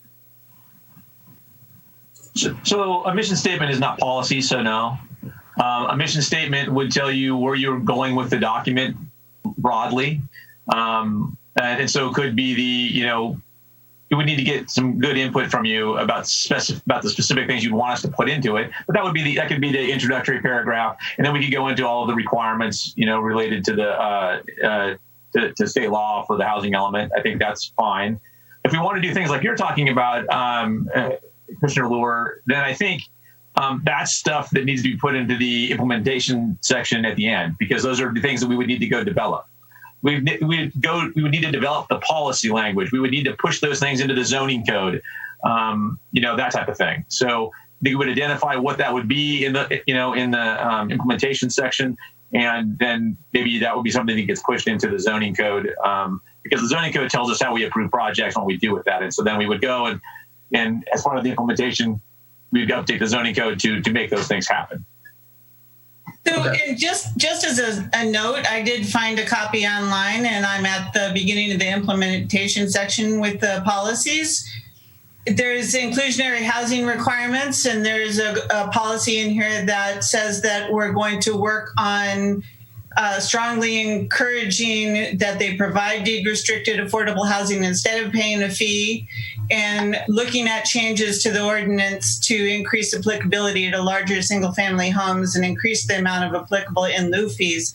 There's also a section on variable density and mixed-use plan unit developments, ADU tiny home microhomes, mixed-use development incentives, and live, work in Morro Bay.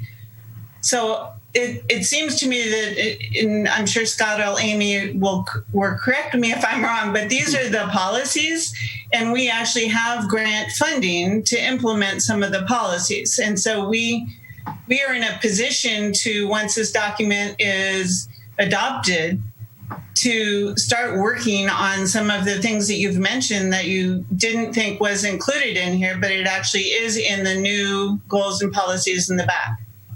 No, I'm not saying they aren't included. I'm saying they don't. The whole front part it's in here. It's in here. If you look at it, it says, even on page 2, content of the housing element, analysis of existing and projected needs. The very first thing we should see is a summation of what we think of from looking at all that's moving this whole thing forward in a particular way. So what's the analysis of the existing and projected need? What is the existing and projected need? It doesn't say so till you get way back there into the weeds. And so all I'm saying, and I think this is just based on what I thought Commissioner Stewart was saying, something up front that takes a couple of those ideas and puts them front and center, I've got comments on all 140 some pages of this, but the main thing is I thought up front, it just looked like we're doing this to satisfy the state of California. That's what the first 2 paragraphs basically say. And I didn't think that was the way to start when we've got so many interesting things happening. I'm optimistic that this is a great thing to be working on, not something that has to be worked on. I understand all the planning things we have to do, and I really appreciate the depth that's in a lot of these. It's just a phrasing thing about the way we start. That's all. So Scott, is that something we can just put in there? We have Michael thinks that way, Susan thinks that way. I'll jump on board with that. Can we include a mission statement? Yeah, we absolutely can have that be the introductory paragraph to this. I think all of the other stuff that's in the beginning of this should be in there, though, because a lot of the things in here are required. A lot of these things are items that throughout the document that HCD wants to see in order for them to certify our housing element. Without a certified housing element, there are dramatic ramifications for the city. Those go along the lines of funding. Those go along the lines of, well, the state's become more punitive lately. They could go along the lines of fines. So, we want to have a certified housing element. And unfortunately, part of that is getting through the process with HCD. So they like things to look a certain way. They require us to use certain data sets. They, want certain items to be in the housing element. Beyond that, we have a lot of discretion to make changes to this. So if that sounds okay to you, then we can certainly add that as the introduction to the document can be something along those lines, as you were talking about. I think that's completely, fine. I don't have any issue with that. Okay, I think we're in agreement that we should probably put together a mission statement on in the first 2 pages, probably on the first page. And, okay. Could I add one more thing in response to, I think it was what Chair Luer was talking about? You were talking about, is there a way to encourage a broader range of projects, even if they don't fall on certain sites that are mentioned here? So implementation action H115 is where all of the different things that are related to zoning updates are included. And that includes updates to comply with the new state laws for making sure that housing projects are allowed more broadly or just consistently. So if that needs to be expanded on, or if you want to add anything there, that's where I would think could also be looked at for, ways to encourage a variety of housing projects. Okay, just because, we're not that prescient. We have, the last 3-4 months have told us that things can change rather rapidly. And, even in the last 2 years, the requirements by the state have totally changed what's allowed in R1 zones. So we're setting up a document here for 8 years that we want it to be I would think of it as a framework rather than a straitjacket. So if the mission statement can help that along, at least give our values in there that somebody could point to and say, hey, well, we're trying to do this. I think that would be helpful.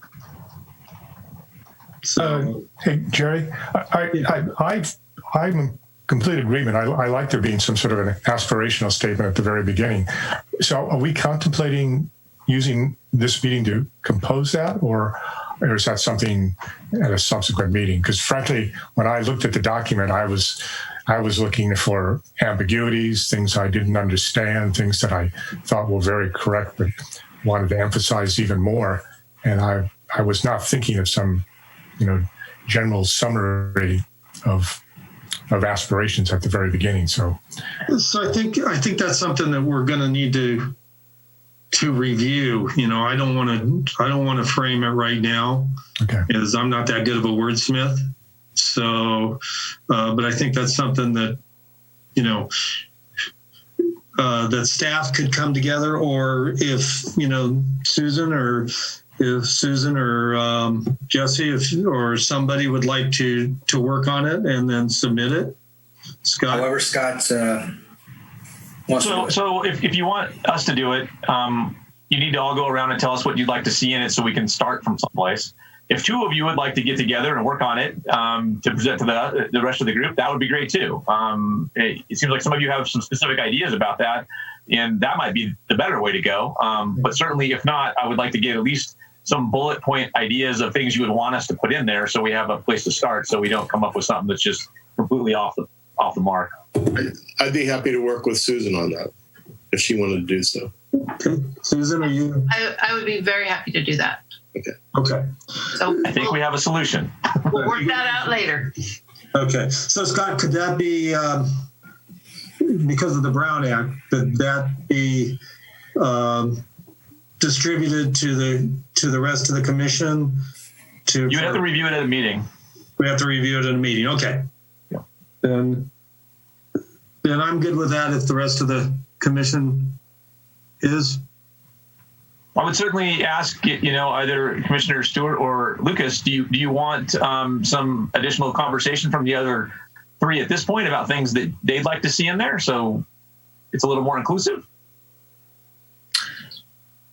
Okay. Inclusive is great, but then how do we deal with the Brown Act? Would it go to you, Scott, and then from you to us, or how? No. What I was saying is you're going to work with Commissioner Lucas to develop the statement. I was saying right now you have the opportunity to have a public meeting to review the document. You're saying you want to do this. You could get input from the other three about things that they would really like to see in it. Like if each of them gave you two things they'd really feel passionate about, you should include in that introductory statement, and maybe that would be good to hear. Great idea. Can we revisit that after we go through the document, so that might refresh people's mind about what's there, that they, if they wave their hand, put that one in the front. I think we could do both. I think we could. Why don't we just do a quick summary of what people would like, and if you guys want to jot it down, and then we can add to it as things pop up. So Jesse, do you want to first run through? No, not really, actually. Well, you're on my screen, so I'll say something. Okay. In the interest of inclusiveness, I'd really like to see, and I don't know how to phrase this, but the more affluent citizens of Morro Bay and those who are soon to arrive bear a significant, if not a major portion of the burden of financing or incentivizing or subsidizing or contributing in some portion to very low-income housing, so that that's my thought, because it's not going to happen by simply wishing it, and I don't think it's going to happen by trying to devise these incentives which are very limited to get developers to come here and do the work.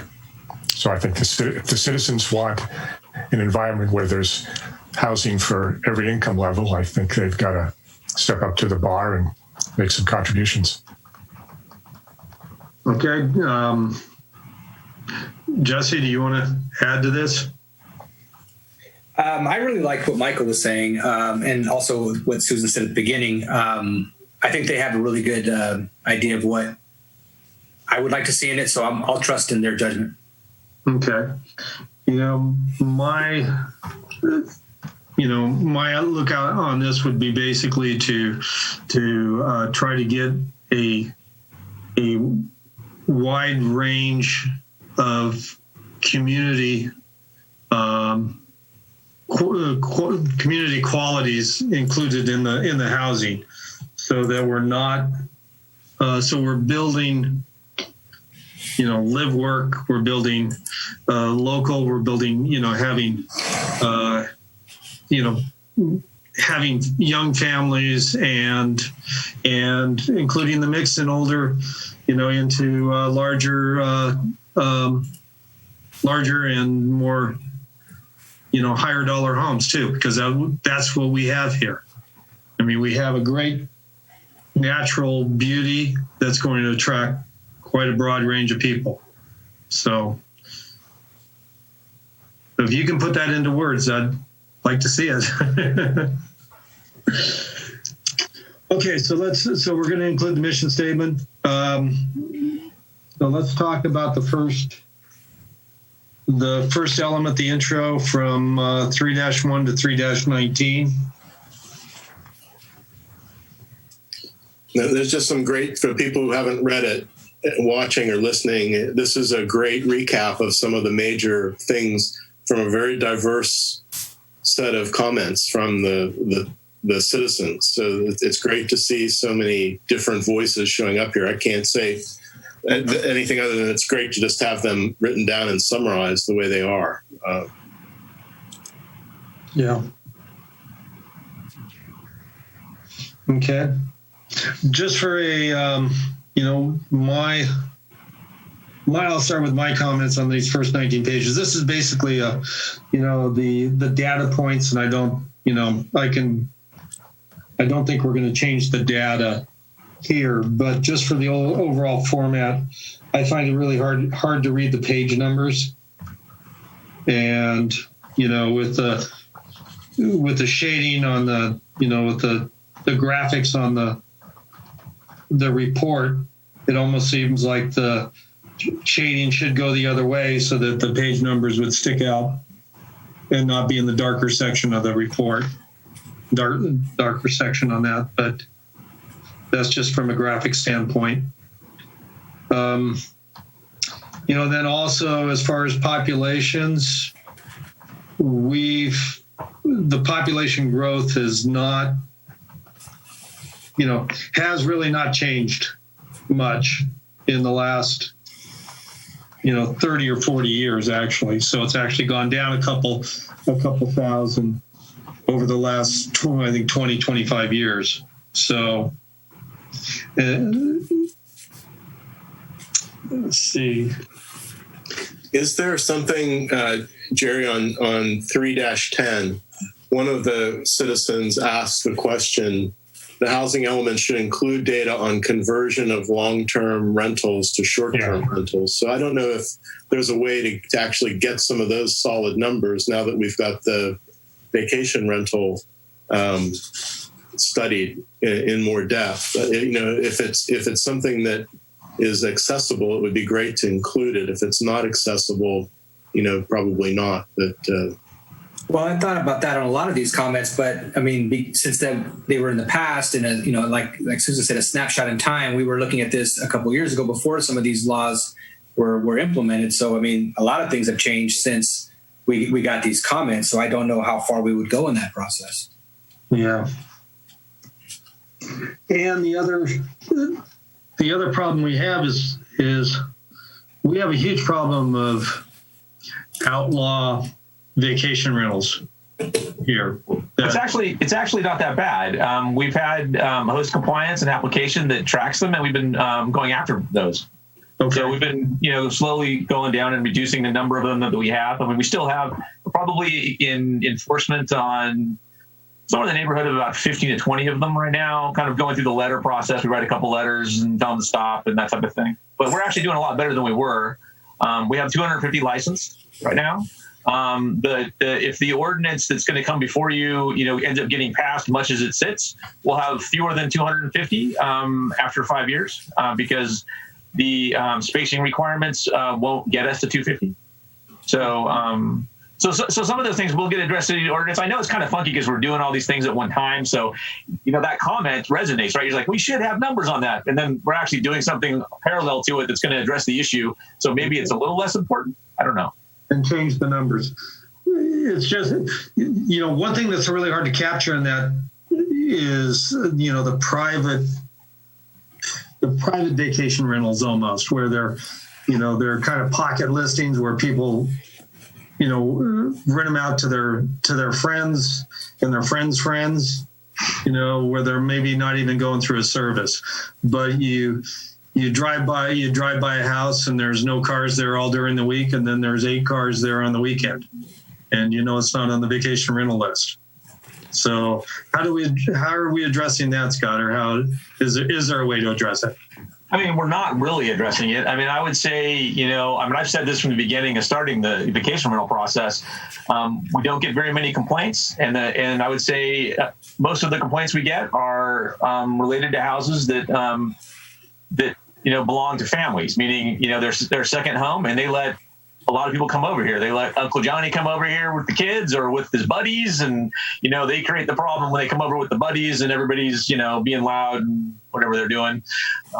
Those are the things we tend to get the complaints on. A lot fewer of them are related to actual, actions on vacation rental properties. So I don't really, have a great feel for exactly what you do with those other than they're violating, noise ordinances and things like that. But that's just kind of the nature of the beast because we do have all these second homes. Families will let other family members and friends stay at them. Yeah. I don't think we have to chase every, dog and cat on the thing, but I do think it's one of those powerful things when you're talking about a housing inventory to say that recent, study or recent, whatever you want to call it, has shown that there's 250 licensed houses. That's 250 units or 250 households, that's a lot of people, and I understand the TOT arguments and things, and it's not about vacation rentals tonight, but I think saying that's been a diversion away from the traditional housing market in a significant way. Sometime in the future, when the permitting process is revamped for these short-term vacation rentals, I mean, the application is people are going to make applications, and not all of them presumably are going to be accepted, and there's going to be a waiting list. But all these people will probably have second homes or investment homes that they now want to convert to short-term vacation rentals, and that's a pretty easy statistic to compile, and that's going to tell us a lot about what happens in the short term with the housing inventory here. You see what I'm saying? Yeah, I think if I can paraphrase, Joseph, basically our housing is affected more by temporary occupation than by long-term occupation and the changes in that. And so, that's going to be a moving target for, from here on out. Yeah. And I think maybe we're not talking about the vacation rental ordinance, but maybe when we see that document, we want to make sure that we, maybe have an evaluation or review of it every year or so. Yeah. So that we see how the policies are working. Yeah, what the impact is on the overall inventory. There was one other I noticed on page 3-5.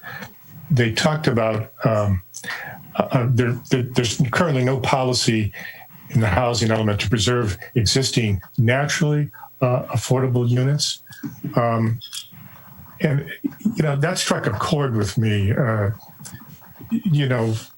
People swoop in and buy what they might imagine is an inexpensive house with the intention of remodeling it and probably turning it into a more expensive long-term rental or even a vacation rental. But I really think there should be some additional cost associated with that to somehow take into consideration that you're removing an affordable housing unit from the inventory. And there ought to be, a contribution by the person who's changing that inventory to adjust for that. So I really liked that suggestion, and I think there should be something in this element that supports that. I need to. I'm not sure I follow that. Yeah, I need to talk to you about that too, Joseph, because part of the problem, part of the issue with that is you have the incentive to upgrade housing stock from the dilapidated is the profit motive. Right. I'm not suggesting by any means to eliminate the profit motive. What I'm suggesting is that when they do their calculations as to whether it's a profitable enterprise or not to undertake the purchase and remodel of the house, that they factor in some figure that has to be allocated to a fund to provide affordable housing somewhere else. And so as you're doing that, you're ratcheting up the unaffordability index of the rest of the stock. So the more fees that we put on and the more costs you put on to your rehab housing, you're either going to have the housing not get rehabbed and stay dilapidated and stay substandard, or you're going to raise the cost up so high that the only people that can afford it are the people that are the people that, you're not going to be able to get the affordable housing to be rehabbed if the costs are too high. Well, again, I don't have the data in front of me, but right. and I don't know what percentage you could characterize as this, but what I see is a definite trend of people contemplating retirement or actually retired, moving from Silicon Valley, from San Francisco, from Los Angeles, with sizable resources, okay? And they're not discouraged. They regard the prices here in Morro Bay as a bargain when compared to San Jose, San Francisco, and Los Angeles. And what I'm hoping is that you could peg that subsidy so that it's still a bargain for them to come here, but there would be some funds available to contribute to some sort of affordable housing. I don't think we're not talking about a young family that's scraped to buy a house and now they're contemplating adding a bedroom and a bathroom and this is going to be an undue burden on them. We're talking about people who come from south or north with $600,000 or $600,000 or $1 million to Morro Bay. That's my thought. I'll just give one example that maybe Jerry might remember this from way back. We allowed somebody to take down, and I saw a chart in here later on that it says we haven't lost any low-income units. And I'm specifically remembering on South Main, we allowed somebody to take down a 3-unit building to build their own single-family house, a very large single-family house. And that's one where that always taught me, don't let anybody change, lower the zoning like that. You should always incentivize upping to replace the 3 units. So that's when we probably did lose 2 more affordable units for that single house on a project. So I think that's the kind of impact thing that I think we have to be careful about, that we don't disincentivize, maintaining the housing stock. But there is that chart saying we didn't lose any. So that was very curious one. Maybe we'll find that when we go farther through the report. I think those are subsidized units that are reported on. Okay. But I did want to mention there was a law that was passed last year that went into effect this year at Senate Bill 330 that does address replacement units that are affordable by nature.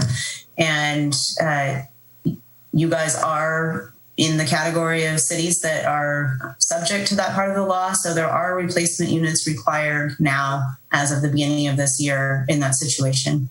Good.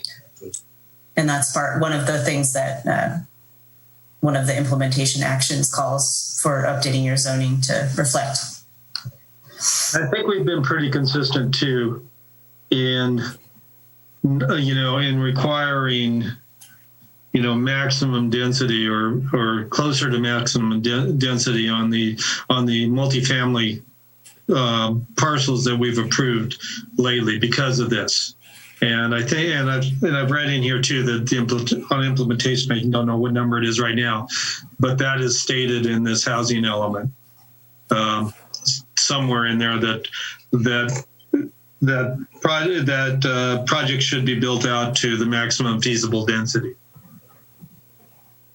I have to ask a silly question here, and I'm sorry, I've been meaning to try to jump in here at the right time, but pages 39 through 16 talks about input received on public draft, and there's a lot of different colors of fonts and things. Is this going to be part of the final draft? Is that input received on public draft going to be included in the final draft? Bueller? Anybody? So there is already a section, I think, that maybe someone was just referring to, that is starting on page 3-12. And so that has a summary of the input received and then any revisions that were made before the draft that you have in front of you today. And then any additional revisions that are made would be added to that before adoption. So this stays, is my question, I guess. Well, what you're looking at, I think, is part of the staff report where there's multiple colors. So I think some of what's in there was added for the staff report. So okay. If you're looking at the staff report, Jesse, that was information that we added in there. Just to address recent comments that we had received since the ones that are shown in the actual housing element. I see. Okay. Can answer my question. So with that same area, there are all those comments, and then it says how addressed, and a lot of the responses are no revisions were made in response to this comment, which I think was a little off-putting to some of the commenters, like, well, gee, I said something, but you're not doing anything about it.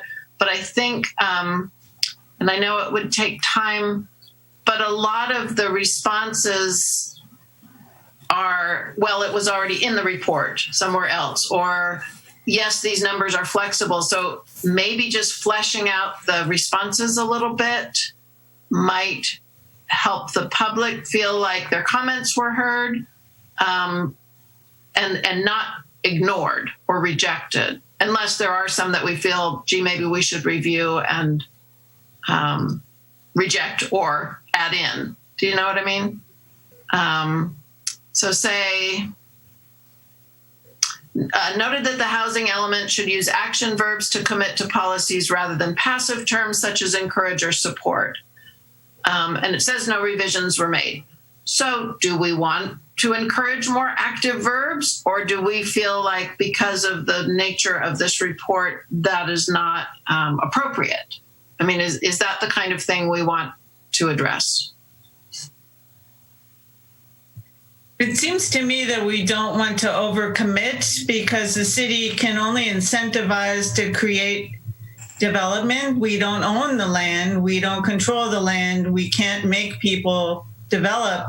So I think for a report that you're held accountable for, you want to give yourself some wiggle room. It doesn't mean that we can't have an intent to try very hard to make things happen, but I think you have to be careful when you're putting it in a report that's being monitored and you're being judged by. Right. And I agree with that. And that's why I think maybe rather than just saying, hey, we're not going to make any revisions to this comment, to explain why we're using that kind of language. You know, we need to allow this document to be flexible, probably for a lot of legal reasons too. So I think we did that in the responses that were included in the staff report and the attachment. We wanted to make sure that we were addressing comments. We just probably didn't touch the ones that were maybe more politically sensitive. Gotcha. Yeah. Okay.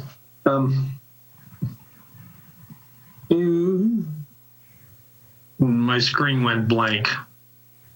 So, am I still being heard?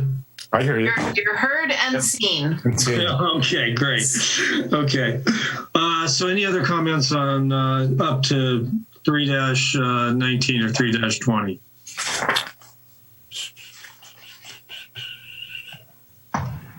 Okay, so let's move on to the next section, and let's do the housing assessment. So this is basically from 319 to page 353.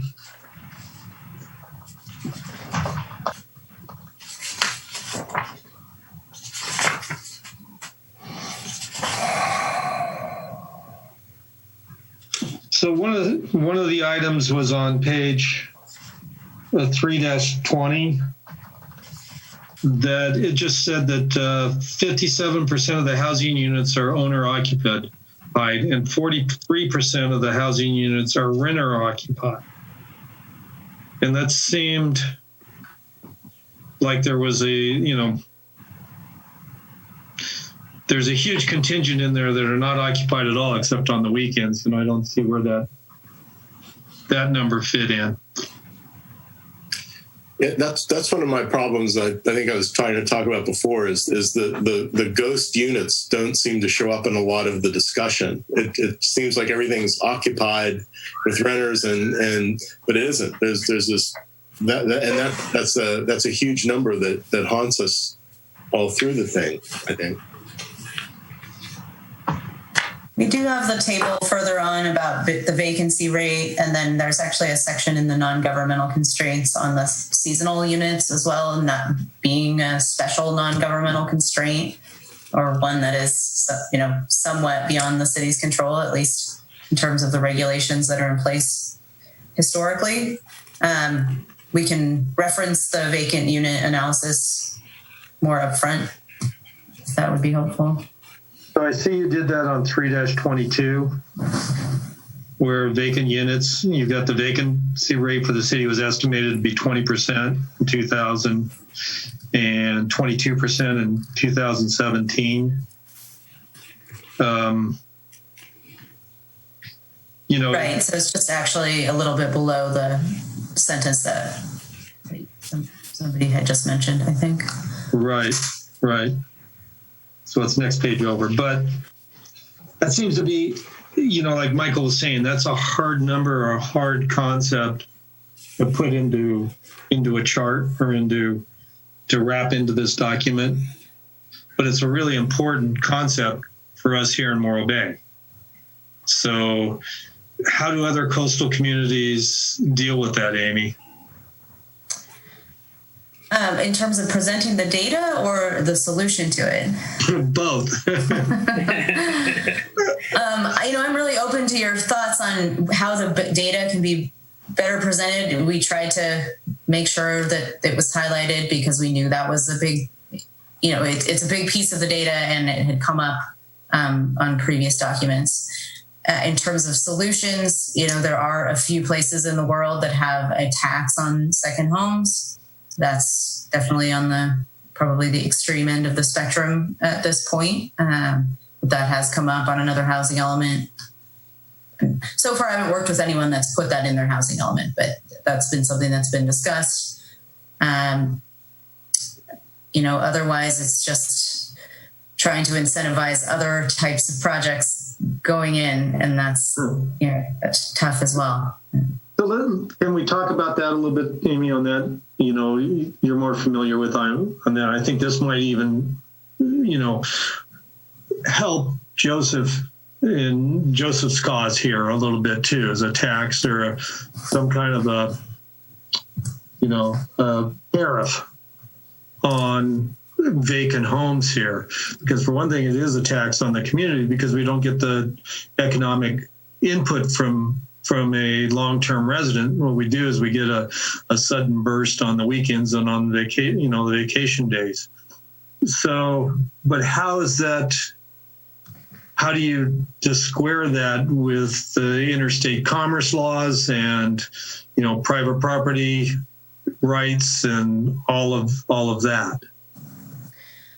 Yeah, so my knowledge of it is, I'm just Googling it again, but Oakland has a tax on vacant lots, not on second homes. So that might not be something that would make a lot of sense in Morro Bay since you don't have a ton of vacant lots. Mm-hmm. The city of Paris, France, I believe, has a tax on vacant or second homes, and they're not under our laws. So I don't know of any other examples off the top of my head where they have that in the U.S. Okay. I just go back to the idea that, I don't know the larger financial picture of the city in terms of things, but obviously the sales taxes and things go to pay for certain aspects within the city government. So if someone is not there, they're expecting those services to be delivered. They're expecting the fire department to put out the fire if their house burns down. They're expecting the police to come in. But if they're not paying into sales taxes and things like that because of vacancy, in effect, they're getting a service for without a fee. And so I think there's all sorts of ways like that the user fee type issue that's defendable could be something to look at, but it's not really the housing part so much as do we have a hidden subsidy of the vacancies on things like that.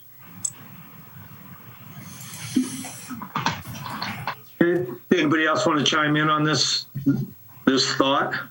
Well, the common sense part of me tells me that, they don't reside here permanently. They don't buy these houses just to leave them vacant. They're here. They're just not here 100% of the time. But I'm not here 100% of the time. I go on vacation. I go do things. And, I just don't know that it's within our purview or even the job of the government itself to start telling people when and where they can't be. So. Okay, Joseph? Yeah, I'm always leery of doing something sort of retroactively. and I usually support when you have some sort of a responsibility or surcharge and you have notice of it in the future. So I imagine you could design something that would produce some substantial income and would seem fairly equitable, but you lay it out so that if somebody is contemplating buying a second house in Morro Bay, that they know there's some additional responsibilities associated with that. So not retroactive, but prospectively. Hey, Susan, did you want to chime in? I think I like what Joseph just said, but I think it's a really hard thing to do, and I think we'd probably get a lot of pushback from the second homeowners who are here. A lot of these homes have been in families for generations. And it's an issue and a challenge. I think moving forward would be a better way to look at things than looking backwards. So how about, let me just I'm spitballing off the top of my head here, which is a horrible thing to do. But, there is the prime residence that's stated, and you're taxed differently for a second home. So you actually have a tariff on second homes through the tax structure. So, that almost seems like that would be a vehicle where it could be looked at as, on purchases moving forward. And maybe that could be a revenue source for more affordable, to help fund affordable housing. Amy, is there any communities doing anything like that you know of? So you're talking about like a transaction tax when the real estate turns over? Yes, for non-prime residences. I am not sure. I'm trying to research it some more right now. I did see that there was a bill proposed to change the tax structure, which that's more of a state tax, but to actually disincentivize buying second homes. I'm not sure if I don't think it passed. It sounds like that is an arena that people have been looking at, is to not make it such a rosy idea to go buy a second home in general. But yeah, locally, I'm not sure. Do you think that would pass constitutional muster to implement a program like that here in Morro Bay? No. I'd have to look into it more. Okay, so what's the commission thinking on that? Is that something we want to look into? Absolutely not. I see a no from Jesse. Michael? I would just say we would encourage council to look at ways that the vacancies might help support the city. Okay. Joseph? And, this is all about incentives. And so if you were to add some sort of a surcharge, presumably that would do something to reduce the demand for that housing. It would reduce the attractiveness of purchasing in Morro Bay. And when you reduce the attractiveness, you reduce the demand. And when you reduce the demand, you reduce the sales price. So in a sense, it would be doing its part to make housing a little bit more affordable in Morro Bay. Okay, Susan, what's your nod or nay on this? Is it something we want to look into at least? I would rather see incentives for doing the right thing than punishment for doing the wrong thing. So, if there's a way to incentivize somebody who invests in a house here to say, how about if you rent that house out for 2 years? Sure. To a person who's going to, not a vacation rental, but a long-term rental, before you come and start living here yourself or something like that. I know the interest rates are higher for investment homes, so they already have that. I feel like that would be a really tough one to get through to a community that has people have invested in a home that they think is going to be a family home or a vacation home, you know, for maybe 20 years. But see, if I might add, if you're only thinking of this going into the future, and you're not you're not making it retroactive to somebody who now owns a home and for whom the burden is now being imposed.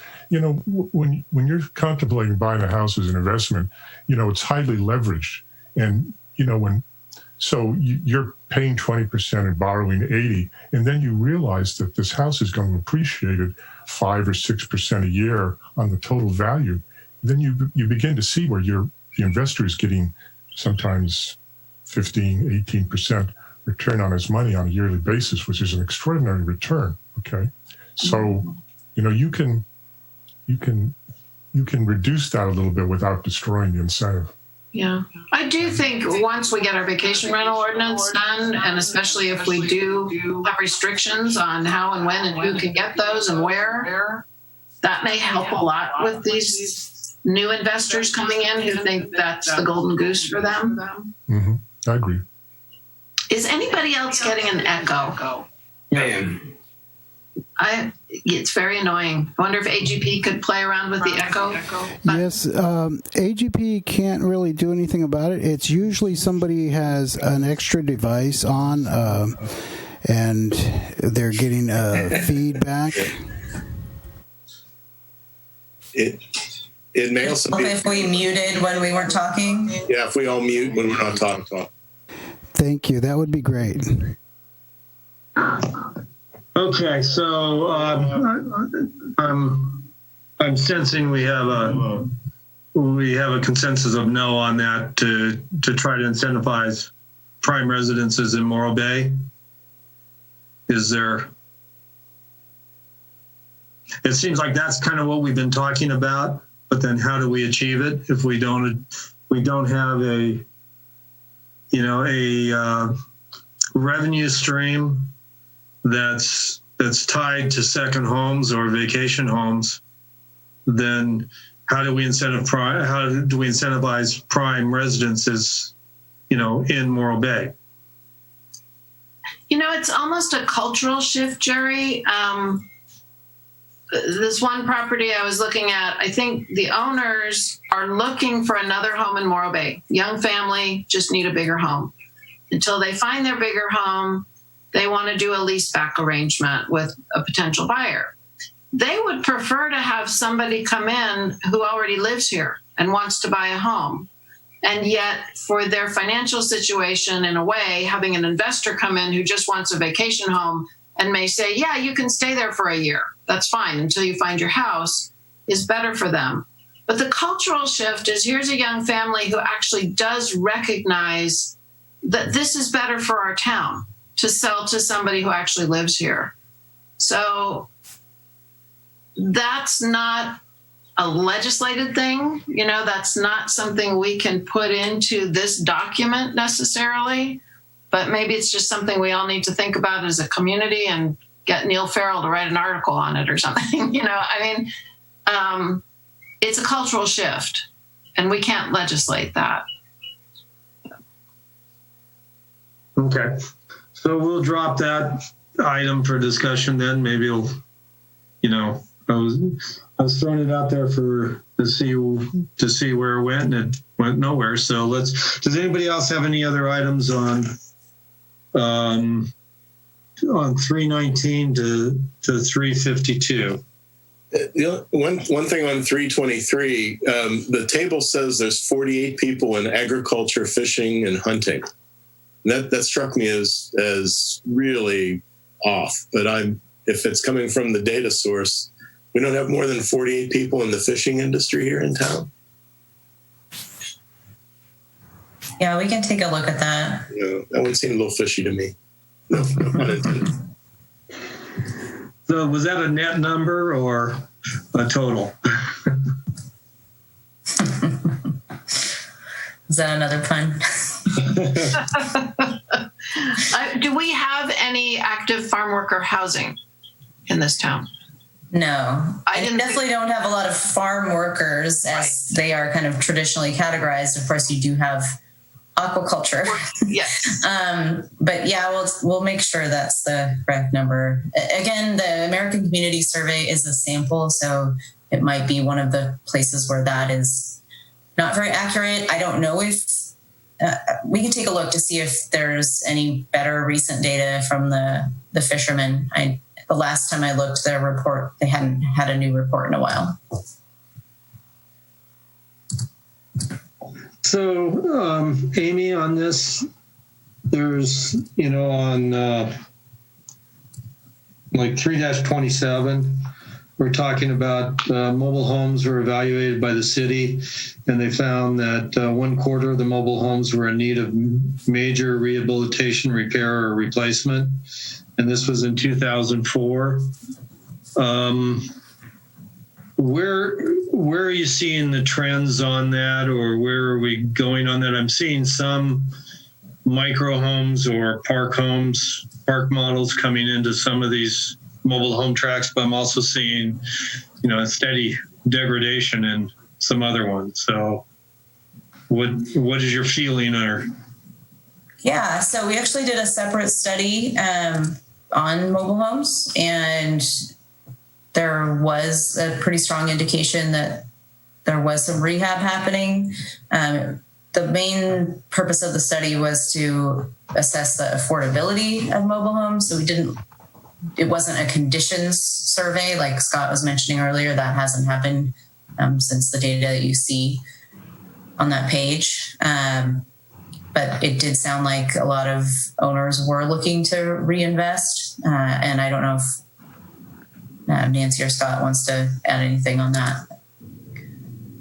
Hey, we have seen some of the RV parks, put in some of the park models versus some of the really old RVs. You saw those like on North Main as an example. The owners of that one project that came before you for the expansion of their facility over there.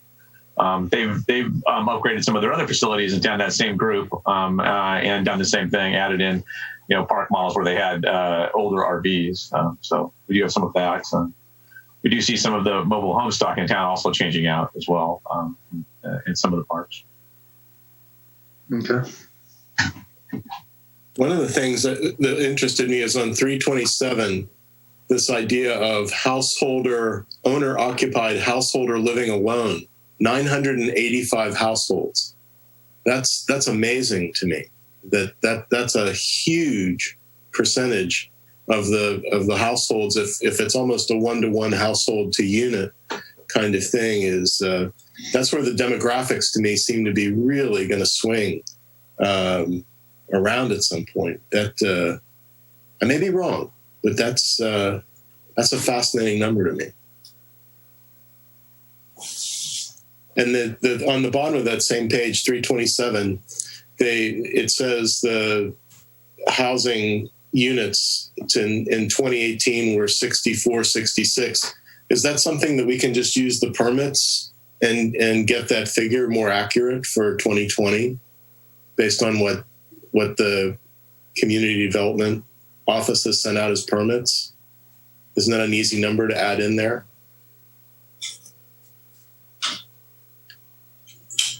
Yeah, we have the number of housing units that we've built since 2018.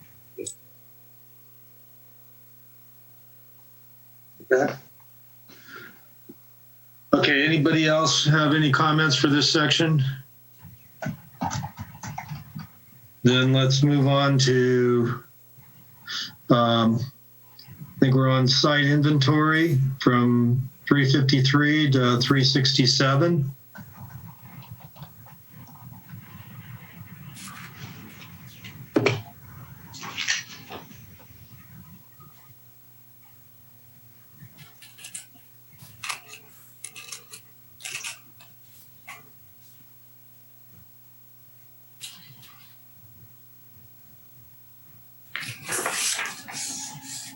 So, any other issues on that?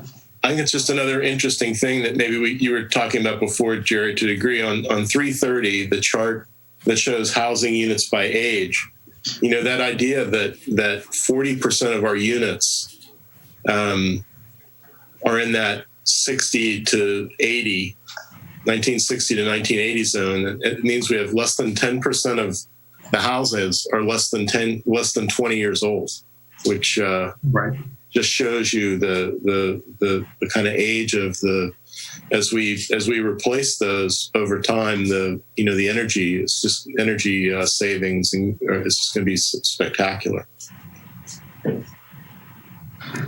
Yeah, and with this, with the sale and the upgrading of those, those do allow for then ADU conversions. That's the time for ADU conversions, and also, even upgrading fixtures. When you usually don't change your kitchen faucet until you do a kitchen remodel, or unless it starts spouting, and the newer faucets run a gallon less a minute. So, that's been part of the wonders of our water issue, is as population has grown, we've actually reduced the amount of water that we've used. So, okay, and then on site evaluations, any other, or the site inventory here? I'm not sure how useful this data is. I mean, it's data, but I mean, what is it really telling us? Or is it just required by the state? Amy?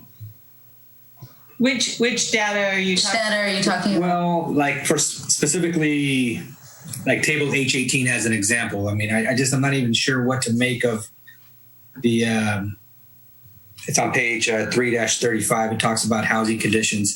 Like when I was reading through this, I mean, I have a background in building inspection, so I'm looking at it and I'm like, well, what does this even tell me? So this, again, is part of the older data that's in here, and I believe it was probably prepared related to CDBG funding, community development block grant funding.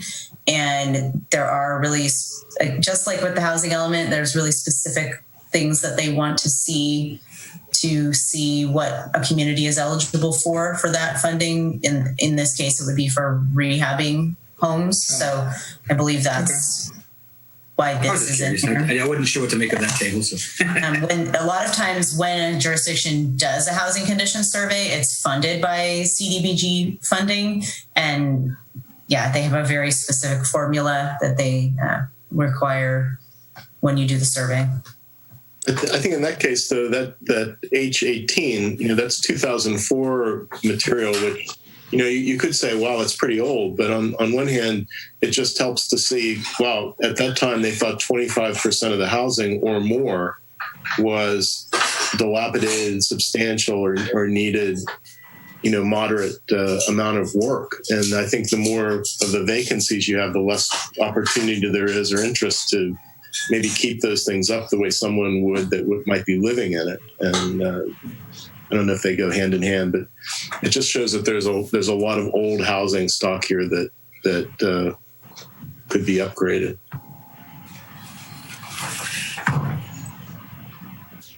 Yeah. Okay, does anybody want to comment?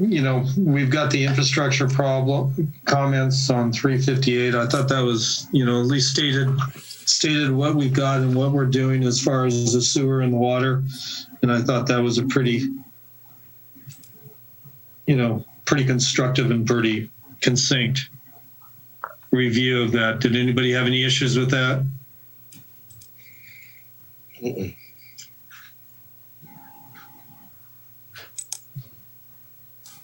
Okay, so let's move on unless somebody has any other comments, and let's go to 3-67 to 3-101, and we're talking about constraints here.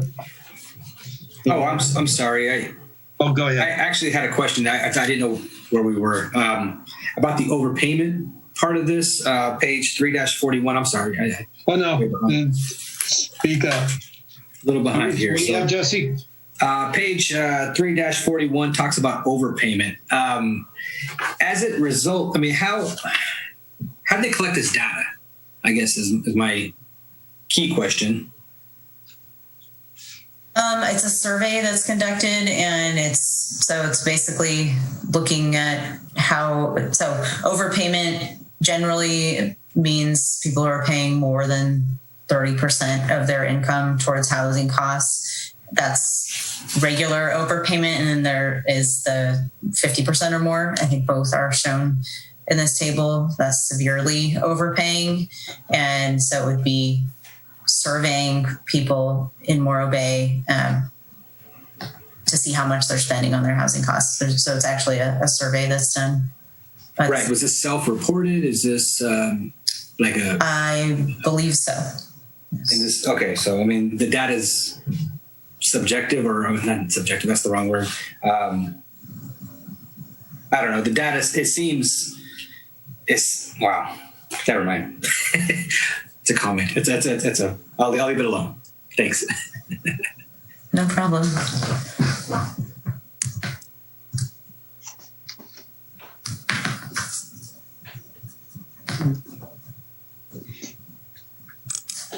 I'm sorry, that's all I had, Jerry. I just I was confused by the data. I wasn't sure how. I'm sorry, I'm paging through. Does anybody else have any comments on this, on the constraints? We're talking about governmental and non-governmental constraints in here. And we're also talking about growth management and different overlay treatments and planned development overlay zones. So Scott, I thought we were getting rid of most of the planned development and overlay zones in the new plan Morro Bay. We have an actual plan. So our plan development overlay is not really what a plan development overlay is in the current code. And so we do have one in the new code, the draft. That's an actual plan development that you would see in other cities. And then we have, a separate process for those types of things where you can deviate from development standards in an area. So we called it something different, which at the moment escapes me because I haven't looked at the draft zoning code in a little while. We are going away from those types of things. Okay, so Scott, I'm not sure if this is the right place, so correct me if I'm wrong on this, but this is where we're talking about incentives, and we're also talking about bonuses. So we're talking about density bonuses for certain incentives or for certain requirements. So on like 3-71, we're talking about in the planned overlay zones and the special treatment overlay zones. So my question is, where do we get, where in this is the density bonuses stated for the benefits? So for public benefits, how many density bonuses do they get to? So do they increase the height or increase the density on certain sites? So it's described in the constraint section. It's on page 381 of the adoption draft. And the details of that would be in your zoning code. That's part of your ordinance. Okay, so does this reference back to our new plan zoning code then? Or do we cross-reference it, or do we not? Yeah, so at the beginning of that section where it says density bonus, Below table H40, it references chapter 1750, which is the current chapter for density bonus. Yeah, we updated it a couple of years ago. Okay. So this was one place where Susan had brought up, specifying what the public benefit is for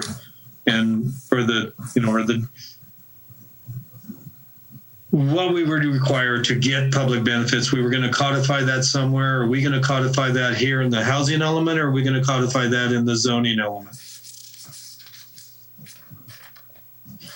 So if somebody gives, 3 EV fast charging, is that a benefit to the community that they could, get, that's where I'm trying to find out where we're going to put that, so somebody could go, okay, I want to go another 2 feet up on height so I can get another unit in.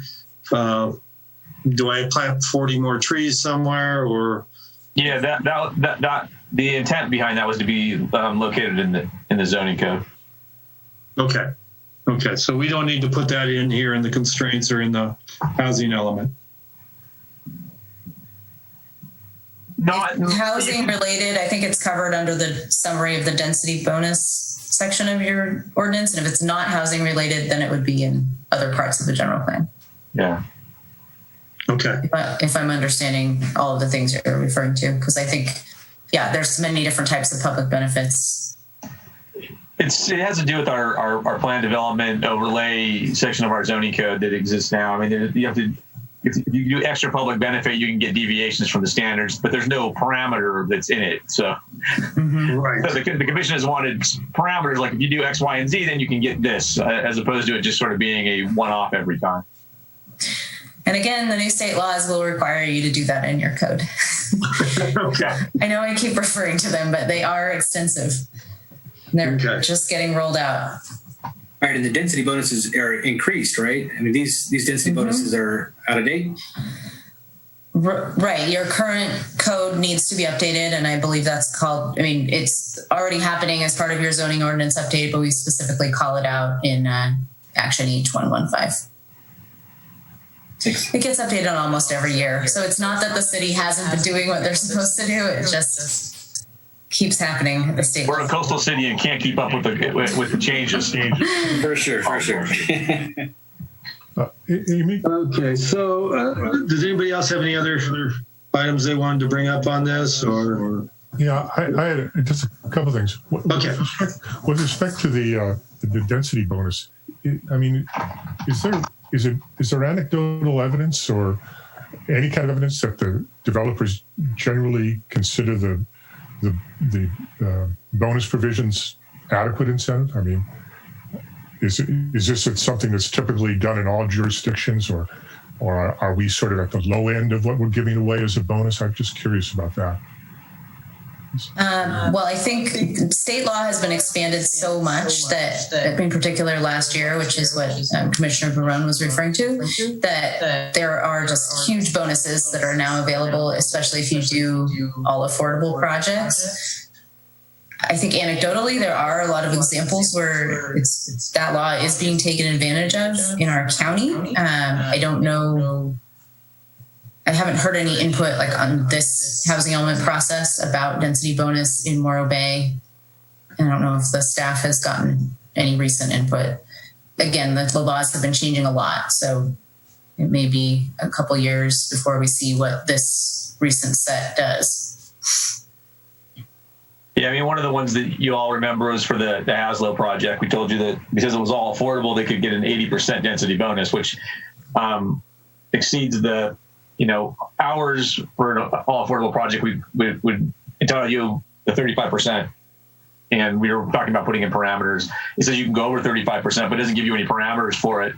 As part of our SB2 funding, our SB2 grant, we were going to put some parameters in place for that. But given some of the changes that are coming down the pike, it seems like it might not be necessary, as the state may take care of that for us. So what we have set up here then is they can get a density bonus if, for the example, they do 5 or more units and provide one low income. But it's not a requirement that if you're building 5 or more units, you have to do one of them low income. I think that's inclusionary housing, so it's not the same as density bonus. Okay. Thanks. Is this something where fractions round up? If somebody does 11 units, is it now 2, or is it rounded down to 1? Where does the fraction? I think it rounds down, but I would have to double check. I think it does too.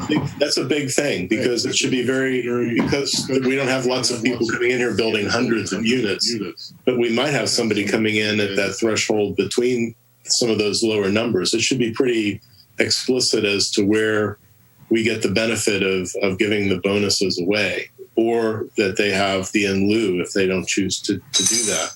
Well, but that is one of the implementations in this plan is to strengthen the provisions of the inclusionary housing ordinance. So I think we have an opportunity with some of the grant funding that we have for implementation to get something written that we can get into the zoning code. I'm all for more units if they get the benefits from it. And I think our draft zoning code does round units up. Yeah, I think that I read that too, that anything from over 5 units, from 5 to 10 units, you needed one of them to be inclusionary, but affordability. But did I read that wrong?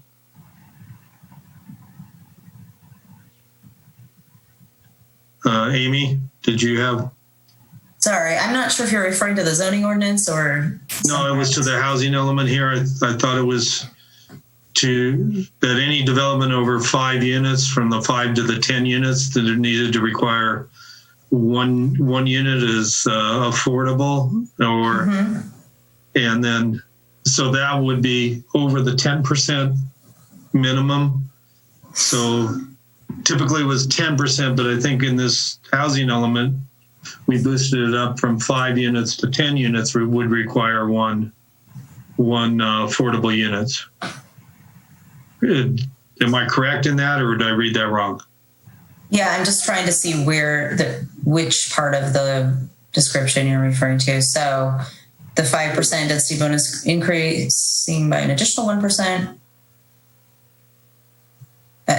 Can you point to, is it? I don't right now. I don't. The density bonus will be calculated as followed. The thing is there's so many different scenarios. Look on 381. The unit mix. Yeah, I am. I just wasn't sure if you were looking at one of those bullets in particular. But it sounds like you're describing inclusionary housing. I agree. It seems like we're talking about something else, not density bonus.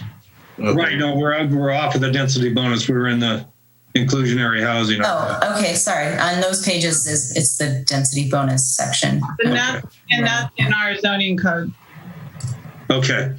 So let me pose this. If somebody's proposing 6 units or 7 units or 8 units or something, there isn't much of an infrastructure there to allow them to do a 35-year restricted, rental unit. How is that paid for? Who handles the infrastructure on that? Who handles the administration of that? So that sounds like the inclusionary housing requirements. And you're just asking who is managing that? Yeah, how does a development that has less than 10 units, how do they handle the administration of and the reporting requirements and everything for a low-cost housing unit? I don't know. I mean, for an ownership unit, it sounds like you might be talking about. Or a rental unit. I think it's talking about a deed restricted low-income housing. Yeah, exactly. How do we figure out who's monitoring, make sure we're actually putting low-income housing people in there?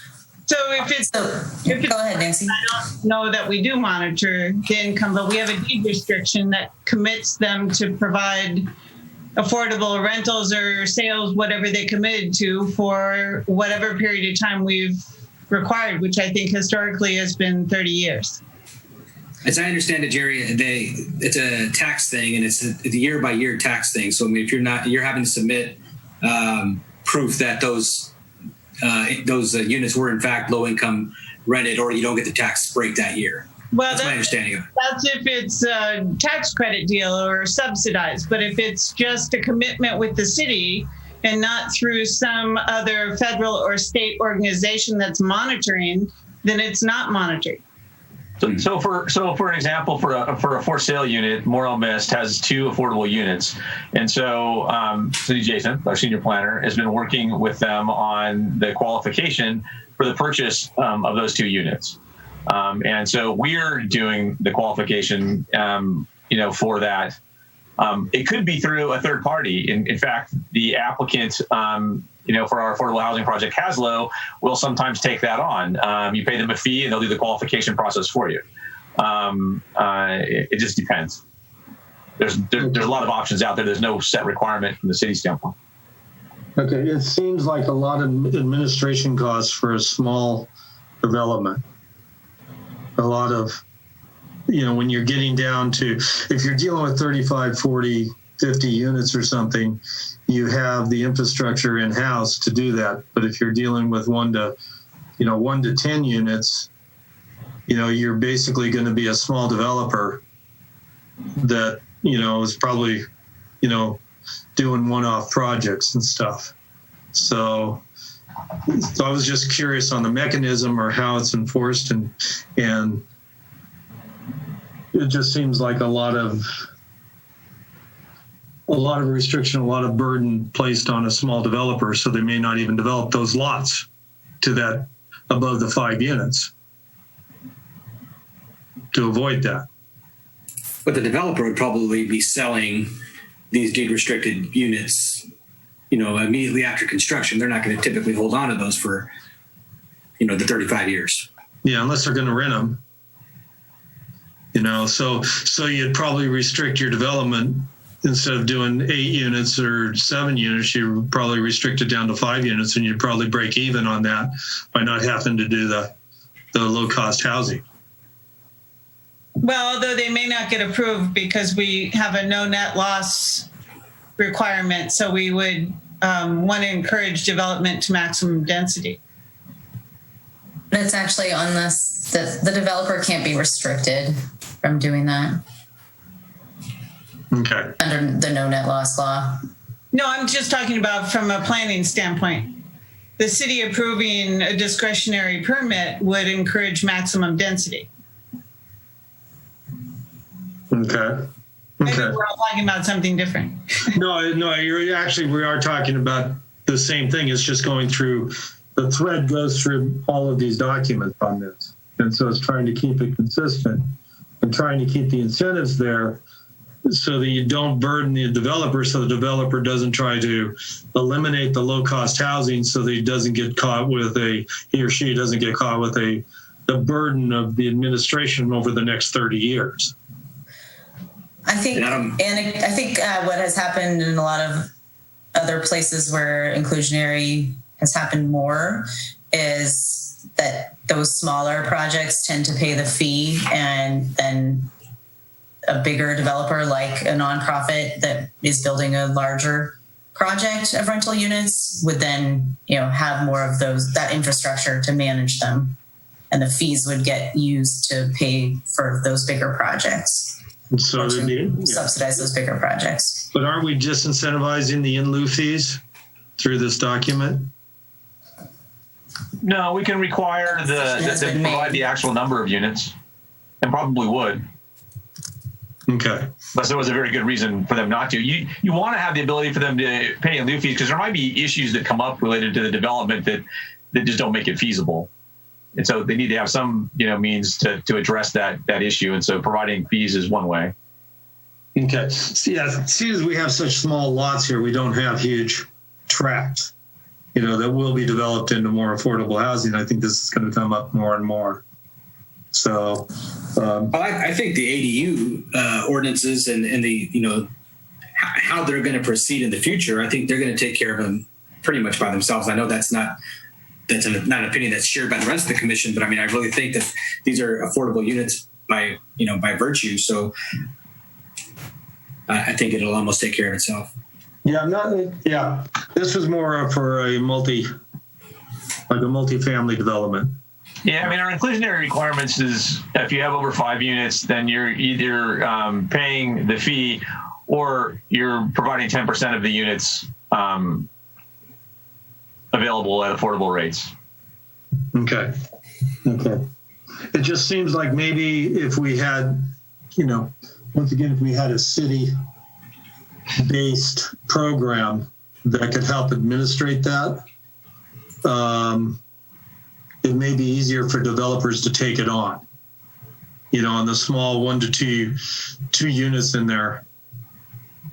It's an annual income verification. I don't really think it's that much paperwork. Okay. It would be like having a rental unit and deciding that you don't want to call about the backed up toilet in the middle of the night, so you you hire a management company. There's management companies that will do your income verification to meet the requirements. Okay. Well, great. Thanks. That eases my mind a little bit on that. Okay, then the other, on constraints, we have a fee section. This is always one of mine. It's you have to have fees. They have to pay, pay for the work done. But the higher the fees, the less, the harder it is to have affordable housing, or to have any housing. So I guess that's all I'll say about that.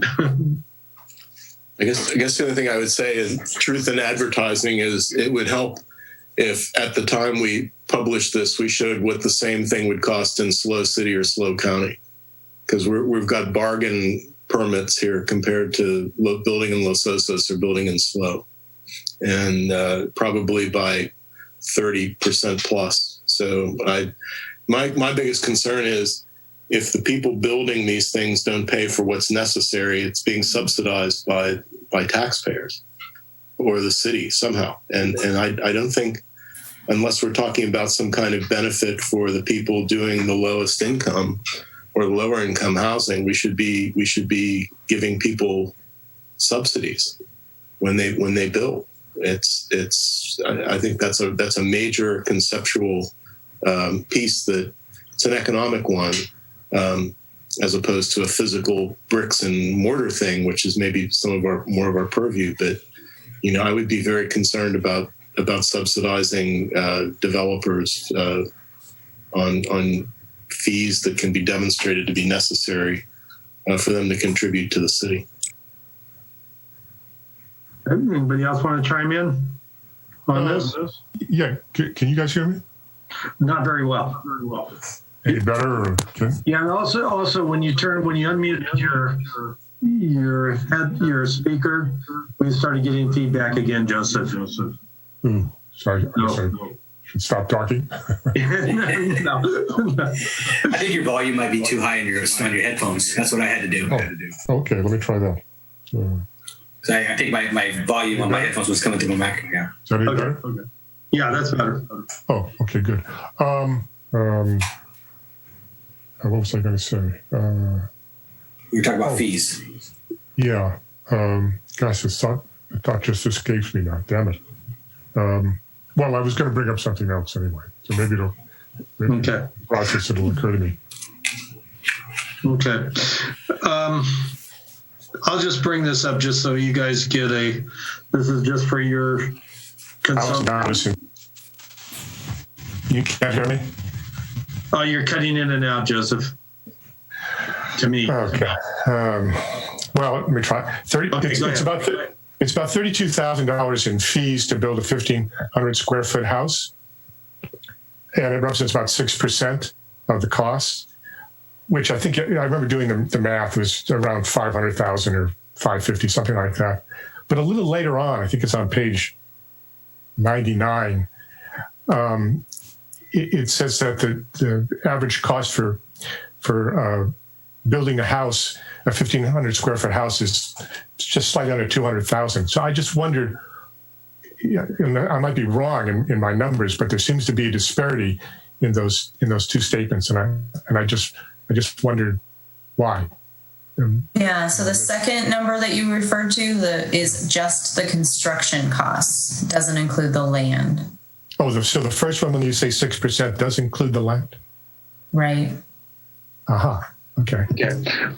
Well, let me just throw this out from personal experience. A 4,000 square foot house in Morro Bay with an ADU included in that is the fees and permit costs for $97,000. Mm-hmm. So, where was that? In Morro Bay. So it's, you're adding $100,000 without any architectural plans or the required structural plans or the required soils permit or the required topo map or the required staking of the property sites or the encroachment permits, So it's not it's not a bargain, and it is a sizable constraint on new development here in Morro Bay. That's considerably higher than the county. In Los Osos and Cayucas and Cambria, I'll tell you that's not how much the fees are. I don't think that's true, Jesse. I'm looking at a project in Los Osos. School fees. Say that again, Nancy. You got That cut probably includes your school impact fees, which are a pretty big number that are not paid to the city. Right, but that's the cost of a building permit that has to be paid before. Right, I thought you were comparing it to the chart in the housing element. It's part of it. Yeah, that was part of it, but it was also, that. But you have school and traffic here, on the chart too. So yeah. So anyway, just to let everybody know that the developers are not getting off scot-free, and and that has to be paid prior to issuing a building permit. So when all that financing gets taken into account, you're also you're talking about and then financing that through the construction and then through the long term carried out through the 30 years. So so that's all I'll say about fees. Anybody else have any comment?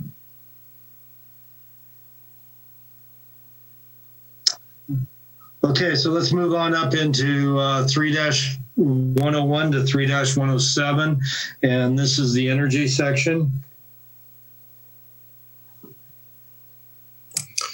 Yeah, it's just on 399, they have a very general thing about construction costs. And the only thing I would say is that when people start to look at these things comparatively, we just have so much money in foundation costs due to slope and soil conditions. We've got clay layers that you have to go down 5-6 feet to get underneath. And so we've got a significant burden because of the specificity of our location, that I don't think it hurts to say something like that when we're talking about other types of impact costs in that first paragraph. You also have material costs that just doubled and tripled over the last, year. So right, but specific to Morro Bay, I think that the geology of Morro Bay, right. There is some additional foundation costs. That's factual. Is that $129 a square foot real? I've never seen that. It's only like 300, isn't it? It's 300. It's an estimator. So if you'd like to add more of your local knowledge, that's really appreciated. I don't think it hurts to be upfront with people. If they're looking at this as a public document and they think they can build here for $129 a square foot, I would say I'd feel more comfortable saying local understandings show costs at up to $300 or more a square foot. And that gets. But I wonder if that's including land costs and permit costs and everything else. I mean, the actual just the physical construction of it's just the construction costs. It does not include land costs. The construction costs here run from $200 to $300 a square foot. Okay.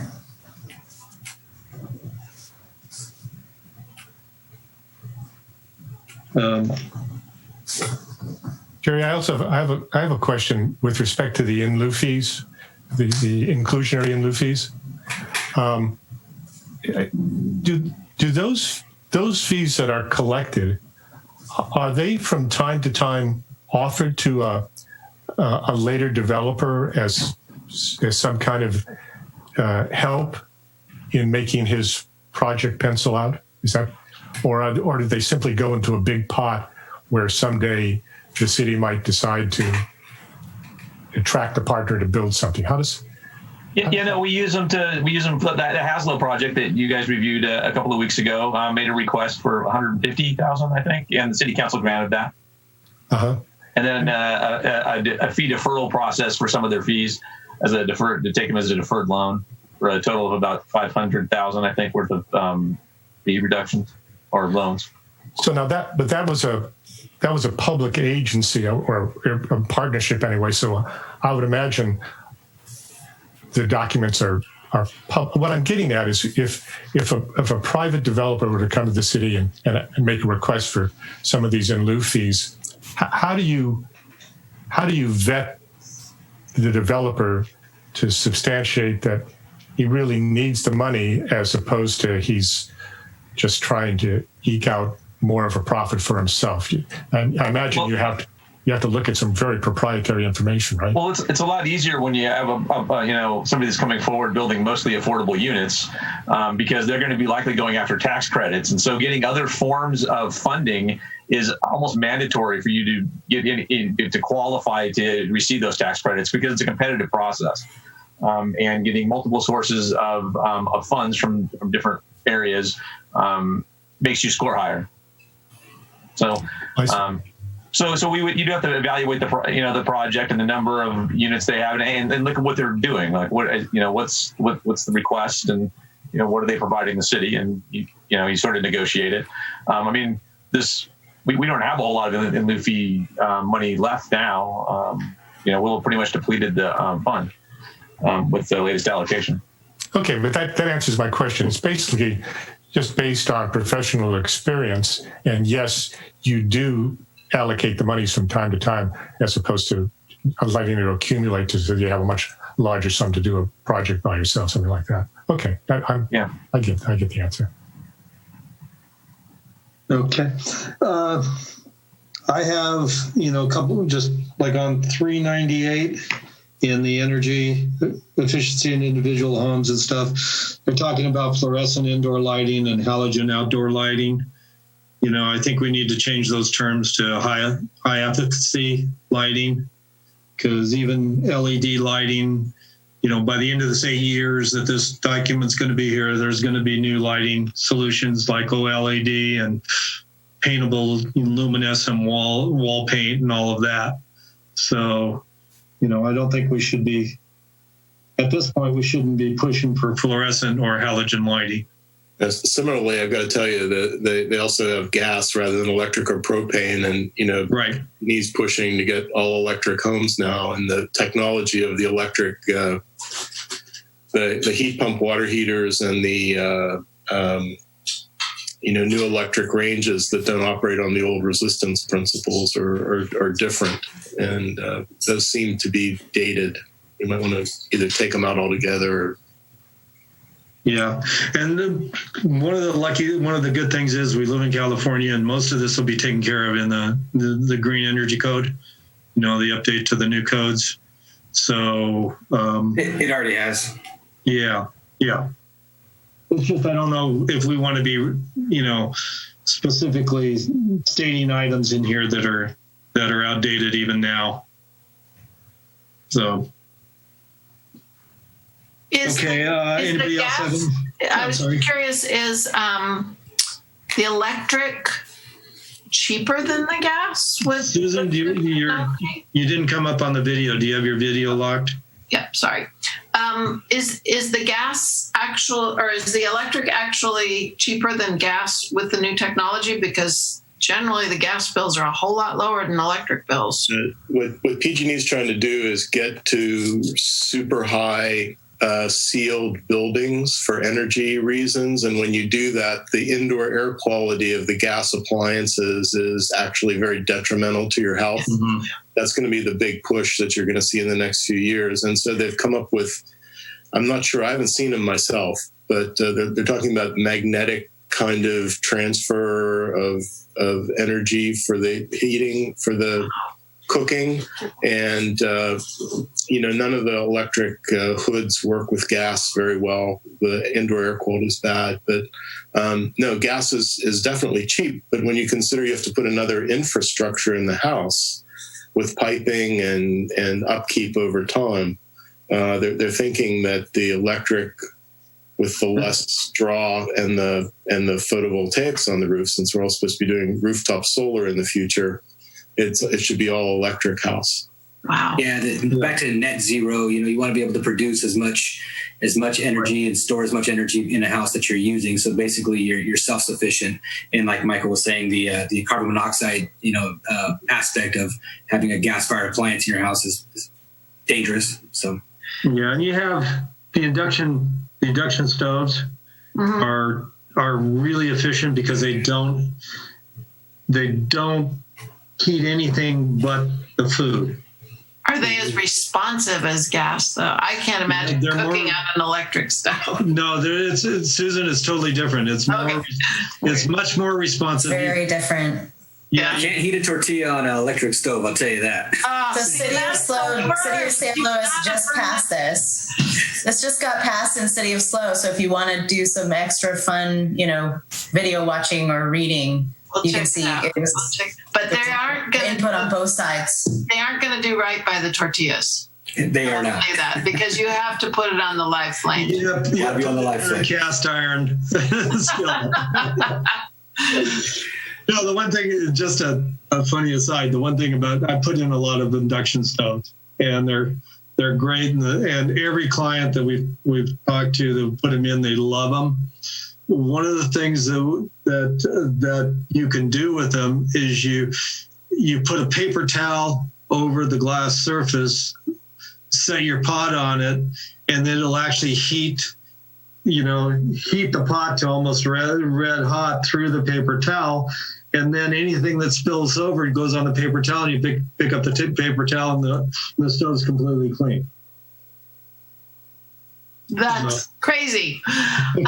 So one thing I would just want to be sure, and I see that there are sort of built-in things with rebate programs and so on, that all of our great, environmental and energy efficient things, again, don't make the cost of the housing too high for your average middle income or lower middle income person. But they're mandatory, so there's nothing you can do about them.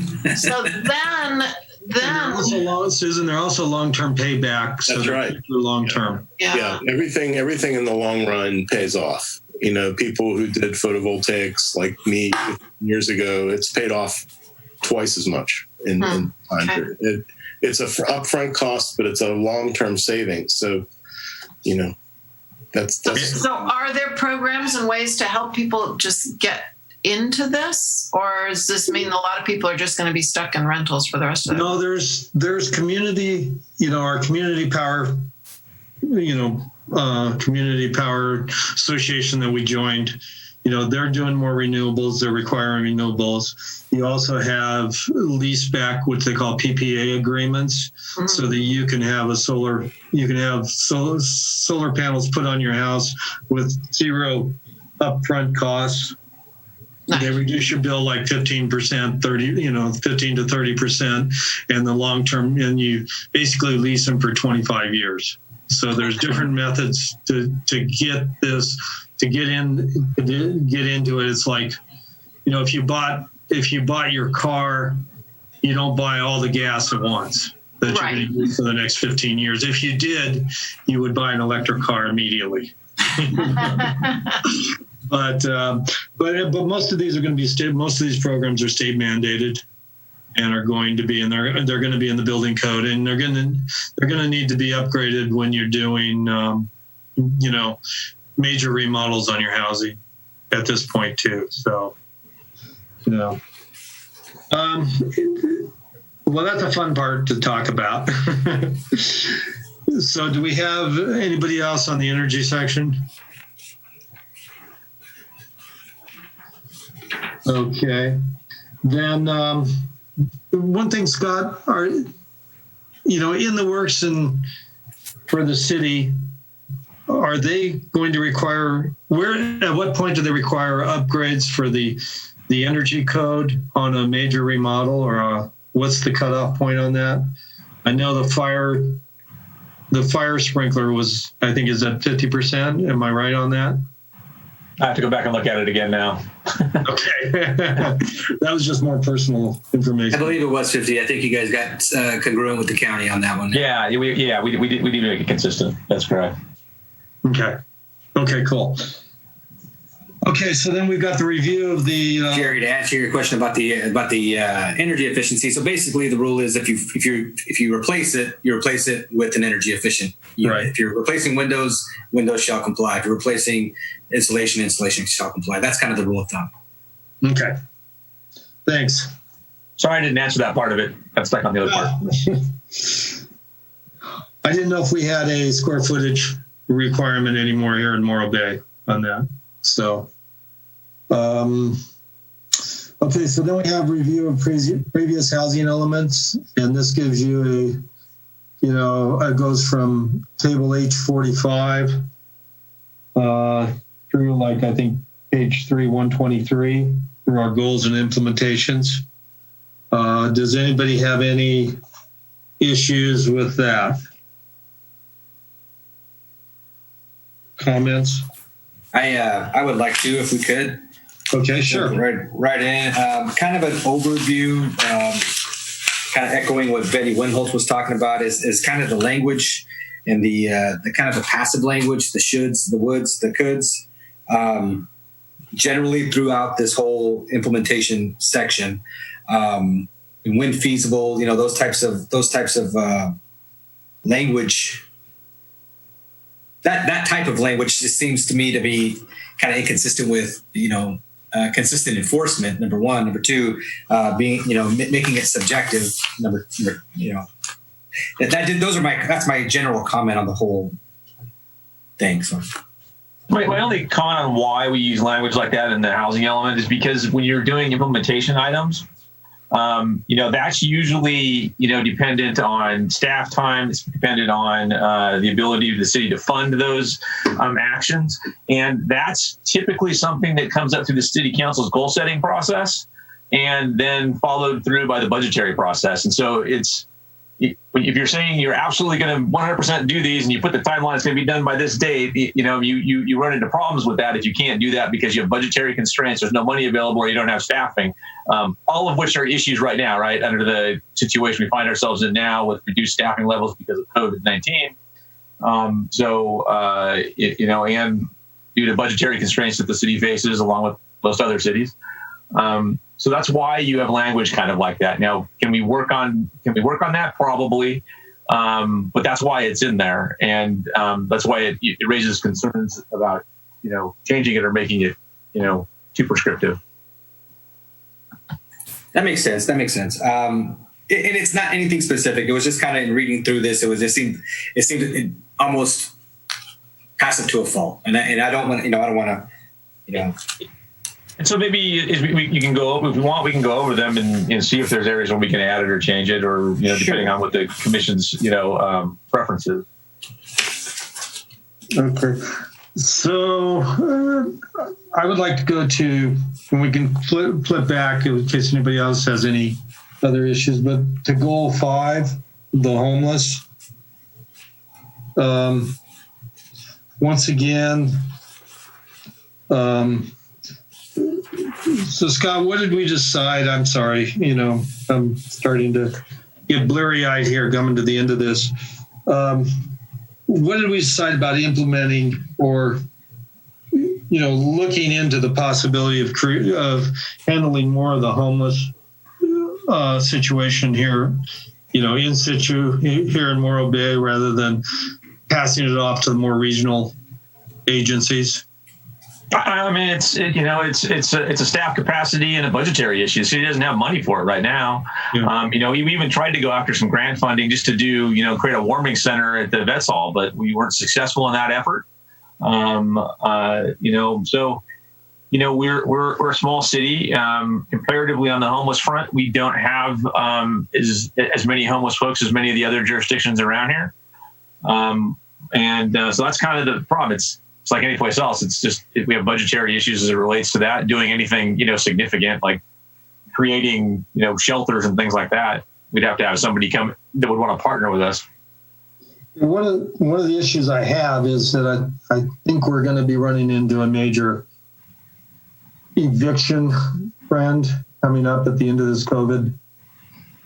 We're having rent subsidies and stuff are going to be taken off here in the next couple months, and as less and less federal funding is going to be available for the state backfilling on the unemployment, I think we're going to be getting into a much larger homeless problem. Almost in an emergency basis, we're going to be seeing the the homeless camps like they did in the 30s. Is what I'm worried about. Is there anybody, or is there any way that we could look into even creating, safe parking lots for homeless camping on some of our parking structure, or a triangle lot, or some of the lightly used parking structures, parking areas? I think that could be an implementation strategy that the city could employ, meaning go develop what that program would look like, to put it in place. That's probably not a bad idea. Okay. I'm sorry. Go ahead. No, go ahead, Jesse. Well, I think, in looking at what the goals and the objectives here are, I think that's a good thing to think about, but I also think that that's more of something we ought to partner with, the regional, the whole county as a whole, and talk to our partners and see if we can, have one in Los Osos on Tuesdays and one in Morro Bay on Wednesdays and Cayucas on Thursdays, and kind of spread that around. I think it's more of a regional problem than a Morro Bay specific problem, and that we ought to be looking at it more regionally rather than, as our. I agree with that. I think we need to partner in with as many people as we can get involved with. I don't want to create an attractive nuisance here, essentially, and pull people in. But I think, in just seeing up at the turnoff on Morro Bay Boulevard, just this last week, they cleared out a homeless camp, that was in the off-ramp, underneath the off-ramp. And you're seeing people, underneath, camped under bridges now that we never used to see. There was a homeless encampment on the dog park beach, or the dog beach. So I don't think we can ignore it anymore and say that, we're not going to do it unless unless we get state or regional or federal help. Well, we definitely have a part to play, but we also, need to make sure we're engaging all the partners regionally and not, not, like you say, attractive nuisance. I agree. Look for everybody. So. Yeah, I agree. So if we can, if I can get the nod from everybody else, if we can see where we can do it in our goals or implementations, and just include that and see if we can. I would suggest this is a big area too, and it's H43 for community involvement.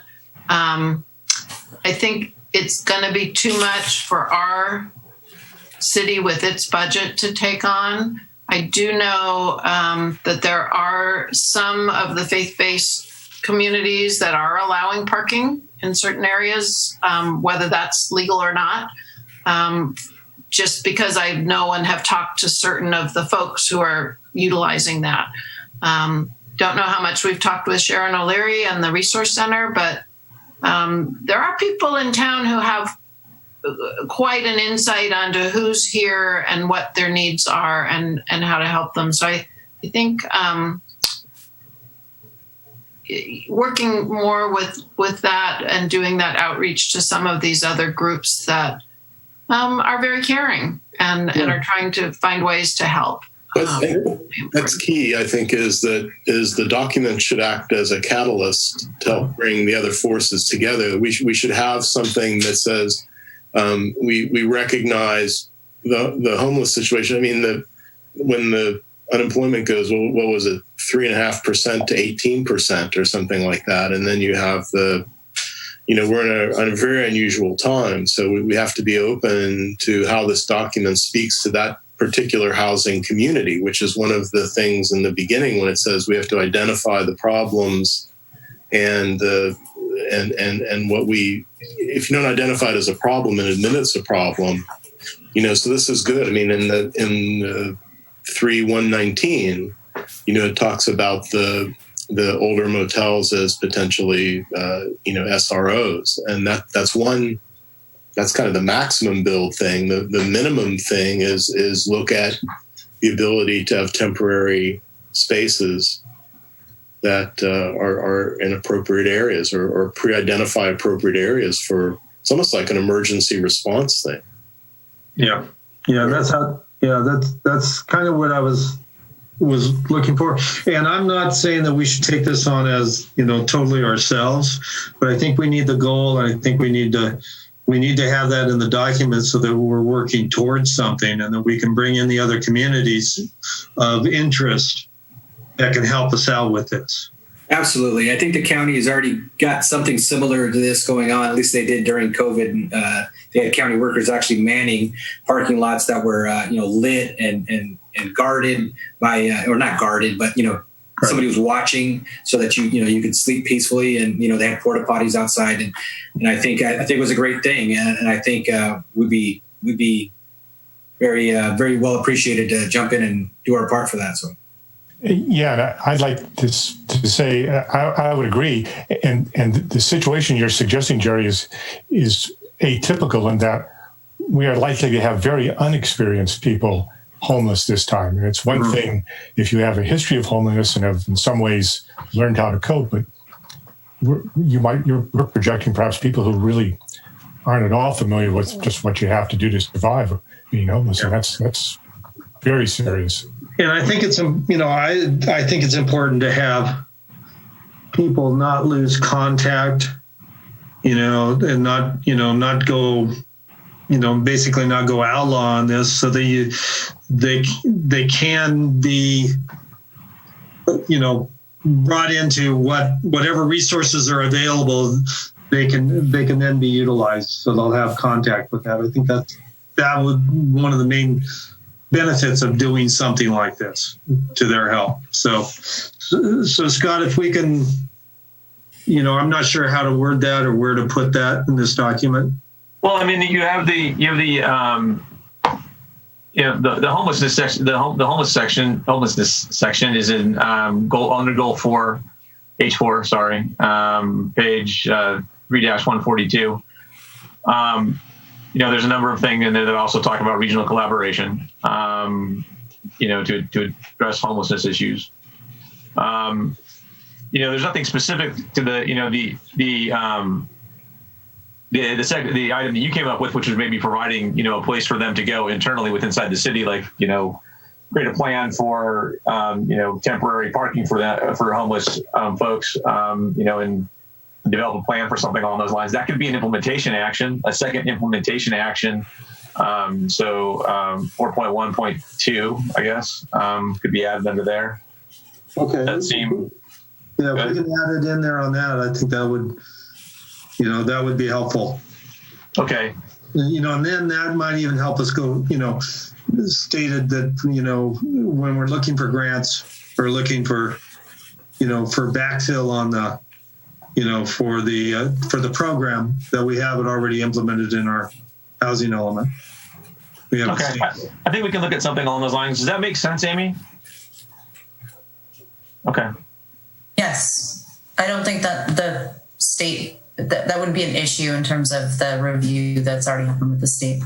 Okay. And it sounds like a good thing. Okay, great. Cool. Thank you, guys. Okay, anybody else have any other issues on the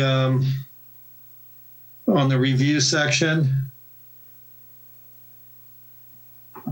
Okay, so then. Hang on, Jerry. There was something I had. Oh. Wonder if this is even the same number. Just curious. It said something here about the city meeting yearly with developers, and I just wondered if they were doing that. Let me see if I can find it.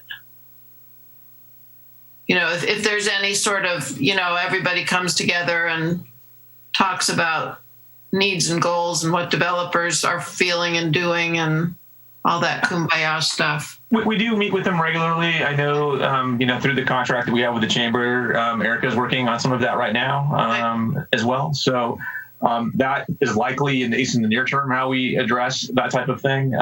I've done it since I started working here. I've known a lot of the developers in the county have done it since I walked in the door here, just because I didn't see most of them here. And I'd ask them why and, that type of thing, and talk with them about what would be good for us to do to encourage redevelopment and reinvestment in the community, that type of thing. It's been kind of an ongoing thing, but yeah. Seems like it'd be interesting. Hear from them. And then let's see, H62. Oh, it was something that Betty had said, again, about the in lieu fees versus doing something affordable. You know, whether, I think she had suggested just get rid of in lieu fees and require them to do affordable units. I don't know if that's something we want to discuss. So, anybody else? Well, so we talked about this before in that we have a grant that is going to look into how we can work on our implementation actions by modifying some of the requirements of the inclusionary housing fee or requirements. Okay. Inclusionary housing either strengthen the provisions to require the housing instead of the fee, or better define when the fee can be paid instead of providing the affordable housing. Okay, so that you're working on it. Sounds like. Excellent. Yeah, and there are certainly circumstances where it would be, like I said, right now, based on the amount of money that we've allocated out of the in lieu fund, we don't have a whole lot left. So people would come to us now and ask us for some funds and be like, I got $20,000 because that's about all we have. So having a way to replenish some of that in some format is a good idea. I guess what I wanted to ask is, Jerry, are you thinking we're going to go look at all the policies individually starting on 3/126, or are we going to pick them back and forth from the review section? I was thinking we were going to move on to, I've got 3/117 is where goals and policy implementation actions. I'm sorry. But that, it seems like my numbering on this document's been different than other people's numbering. So I've got mine's 3/125 for that. Okay, I'm at 3/117. It does seem like we're jumping back and forth between the two sections, though, if that's what you were getting at. Yeah. Okay. So then the next question is everybody good to keep rolling on this? Do anybody need to take a break? Do we want to try to get this out tonight, or do we want to continue this to the next meeting? What is the consensus for? So are you feeling at this point that we would be ready to start on the goals, policies, and implementations action section, or are we still back up in the comparison grid there? We kind of ran through, nobody raised their hand on the comparison on the back to the other. So I was going to move on to the goals and policies and implementation. I feel like we might be able to get through that. It's not long. What do we have at the next meeting, Scott? We don't have anything on the next agenda. Literally, if you moved it to the 21st, and I haven't talked to Amy about this, so I don't know if she's available. That would be the only item on there. Otherwise, that meeting would be canceled. So let's bring this. We'll have to take a fresh look at it. I'm okay with that, assuming Amy is available to assist. July 21st. Yeah. I have another meeting that night. Okay, so we have to have it. Okay. We could have, but we can talk about it. But I mean, it could be on the 4th. I mean, you are going to look at the VR ordinance potentially that day, but we could just have this section and it would be first. And then you can finish through it, especially if you want to take a little bit more look at stuff. I mean, that might be good for you guys. What do you think? I was thinking we would spend a little bit more time going through implementation, pretty thoroughly. Okay, so not tonight then. I mean, I don't know. That's my opinion. Okay, why don't we do this? Let's split the baby here, and let's just talk about if anybody has any issues on this section, and then we can bring this back at the next available meeting time because we're also going to have to review the mission statement. Right. So that'll give you a little bit of time to put that together too. So yeah, Scott, is it how critical is that we get through this tonight? I would say. I mean, I think you've been at this for a while, and I think this is probably the most critical section. This is the meat of the document. Having you all fresh to talk about it would be good. I appreciate you getting through all of it to this point. I think that's great. I didn't think you were going to get through everything tonight. So that was not my expectation. I think it's great that you got to this point, and we're going to hit the part that we really want. I really want you to spend some time on, because this is where we're going to make the biggest difference about what the city's going to do. And this is the direction we're going. So maybe giving you a little bit of time to think about it more, having gone through the document to this point, is a good idea. And I think with that, I'd be planning on bringing it back on that meeting on the 4th, assuming, again, Amy's available for that meeting. Okay, and then could we get any of the corrections that you think are going to be valid? You know, in the previous part of the document, will we have that be available that we could review at that point then? You know, some of the addendums and what we're thinking, what you see was valid changes to make in this document here that we would want to present to the city council. Based on planning commission comment to this point? Based on planning commission comments and public comment? I think that's probably doable, Amy. Sure. Yeah. Okay. You're on the clock then. Okay. Can I ask a question, Scott? Does it help if we have questions about the policies to send them to you in advance before the next meeting? I would absolutely appreciate that. Yes, that'd be great. Okay. And then in order for the initial text to be discussed, does it have to be in the staff report that goes out next Thursday for the next meeting? So you're actually, since we're not going to take it on the 21st, we're going to take it on the 4th. You get a couple of extra weeks to work through it. So I should raise my hand again. I looked back. I do have a meeting on the 21st, but it's at 3 p.m. So it might work for me to be at this meeting, and I'm going to be on vacation on August 4th. So that would definitely work for me. But I'd like to confirm with my other client kind of what their expectation is for the 21st. Okay, so I guess we're gonna pivot again and maybe try to do the 21st based on Amy reaching out and figuring that out probably tomorrow. Does that give you time for notifications? Scott? No, this would be a continued public hearing. Okay. Okay.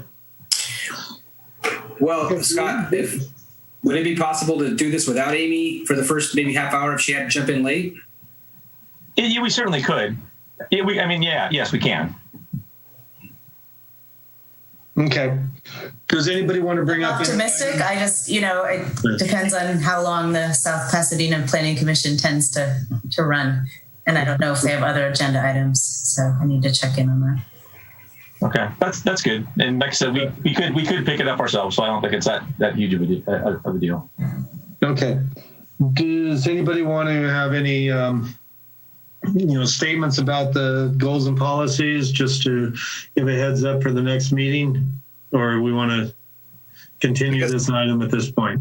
The conceptual thing to me is the wanting to speed things up through prescriptive, the word keeps showing up, objective things, versus some of these projects are probably going to be some of the biggest, most unusual things going into new areas that don't have these types of high density projects, that in our normal process, we would have lots of review on this. So it's a matter of, to me, the carrot is get it done with as few reviews as possible for speed. But the hard thing is for the community to really understand it, you almost need to see it in advance and talk about it, because it's different than what mostly is going to be where they're going for the larger projects, especially.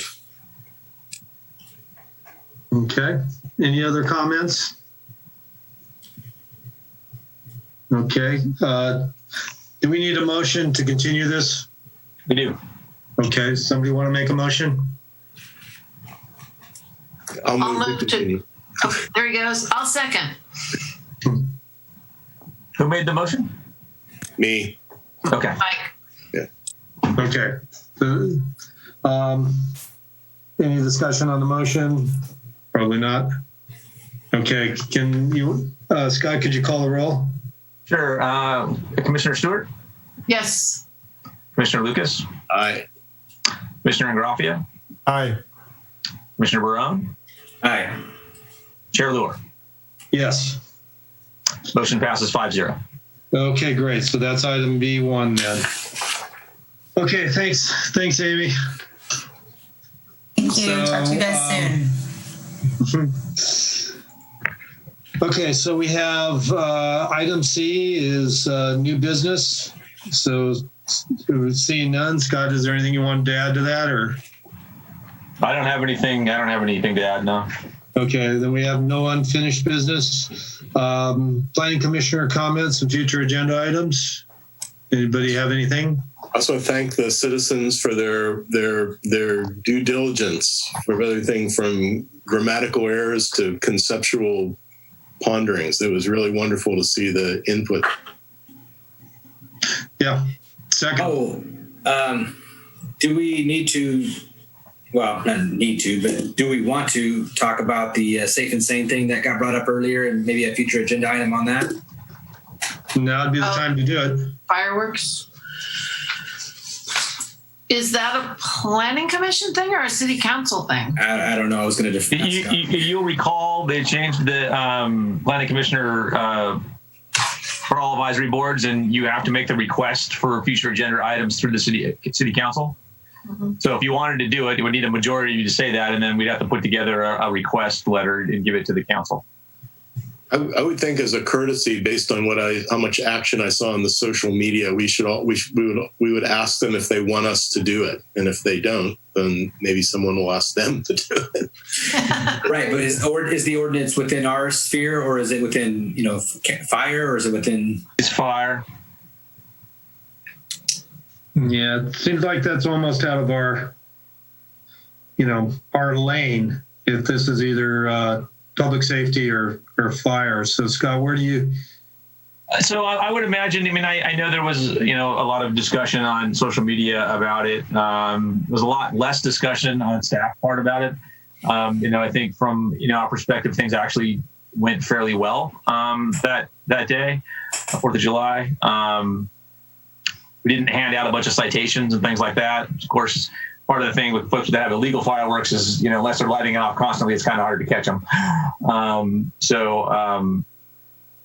But I would imagine this is going to get brought up on next Tuesday at the city council meeting during public comment, and the council will, make a decision at that point what they want to do. So, and we can bring it back up at the next planning commission meeting, and at this time, if you want, and I can report back what they did, because my take is that there's going to be several public comments on it, including Ms. Winholtz, who spoke to you this evening. I don't imagine she's going to miss the opportunity to make the same statement to the city council. So would we you want to just do a quick, 2-minute presentation to us on where that was at the start of the next planning commission meeting that we have? Yeah, I can do that. Yeah. Okay. That way we get to put something in our presentation column. In a way, it's kind of a temporary use kind of thing. Yeah. What's the threshold for that? It depends on how big the fireworks is, how temporary it is. Okay, good. So then, Scott, do you have any comments? I don't have anything to add. I already told you that you're going to get the VR ordinance in the next meeting. Also anticipated, I didn't anticipate necessarily that you would get through the entire ordinance in one meeting. If you do, great. That's fantastic. We did have the subcommittee, which Commissioner Stewart sat on. They did a great job, and we're sort of working on the finalization of the ordinance. And I think Scott's starting the staff report. Scott Collins, city manager, is starting the staff report this week, I think. Okay. So just letting you know that it's coming again, and that it might, we're sort of anticipating it might take more than a meeting for you to get through it. So. Okay, great. So if we've got the earlier we can get the draft report out, just to review it, the better for me anyway. So absolutely. I appreciate that. Okay. Anybody else have any last words for tonight? All right, then we'll adjourn this meeting to the next regularly scheduled Planning Commission meeting on July 21st, 2020, 6 p.m. via technology. So, good night, all. Thanks, everybody. Bye, guys. Thank you. Good night. We got to stop meeting this way.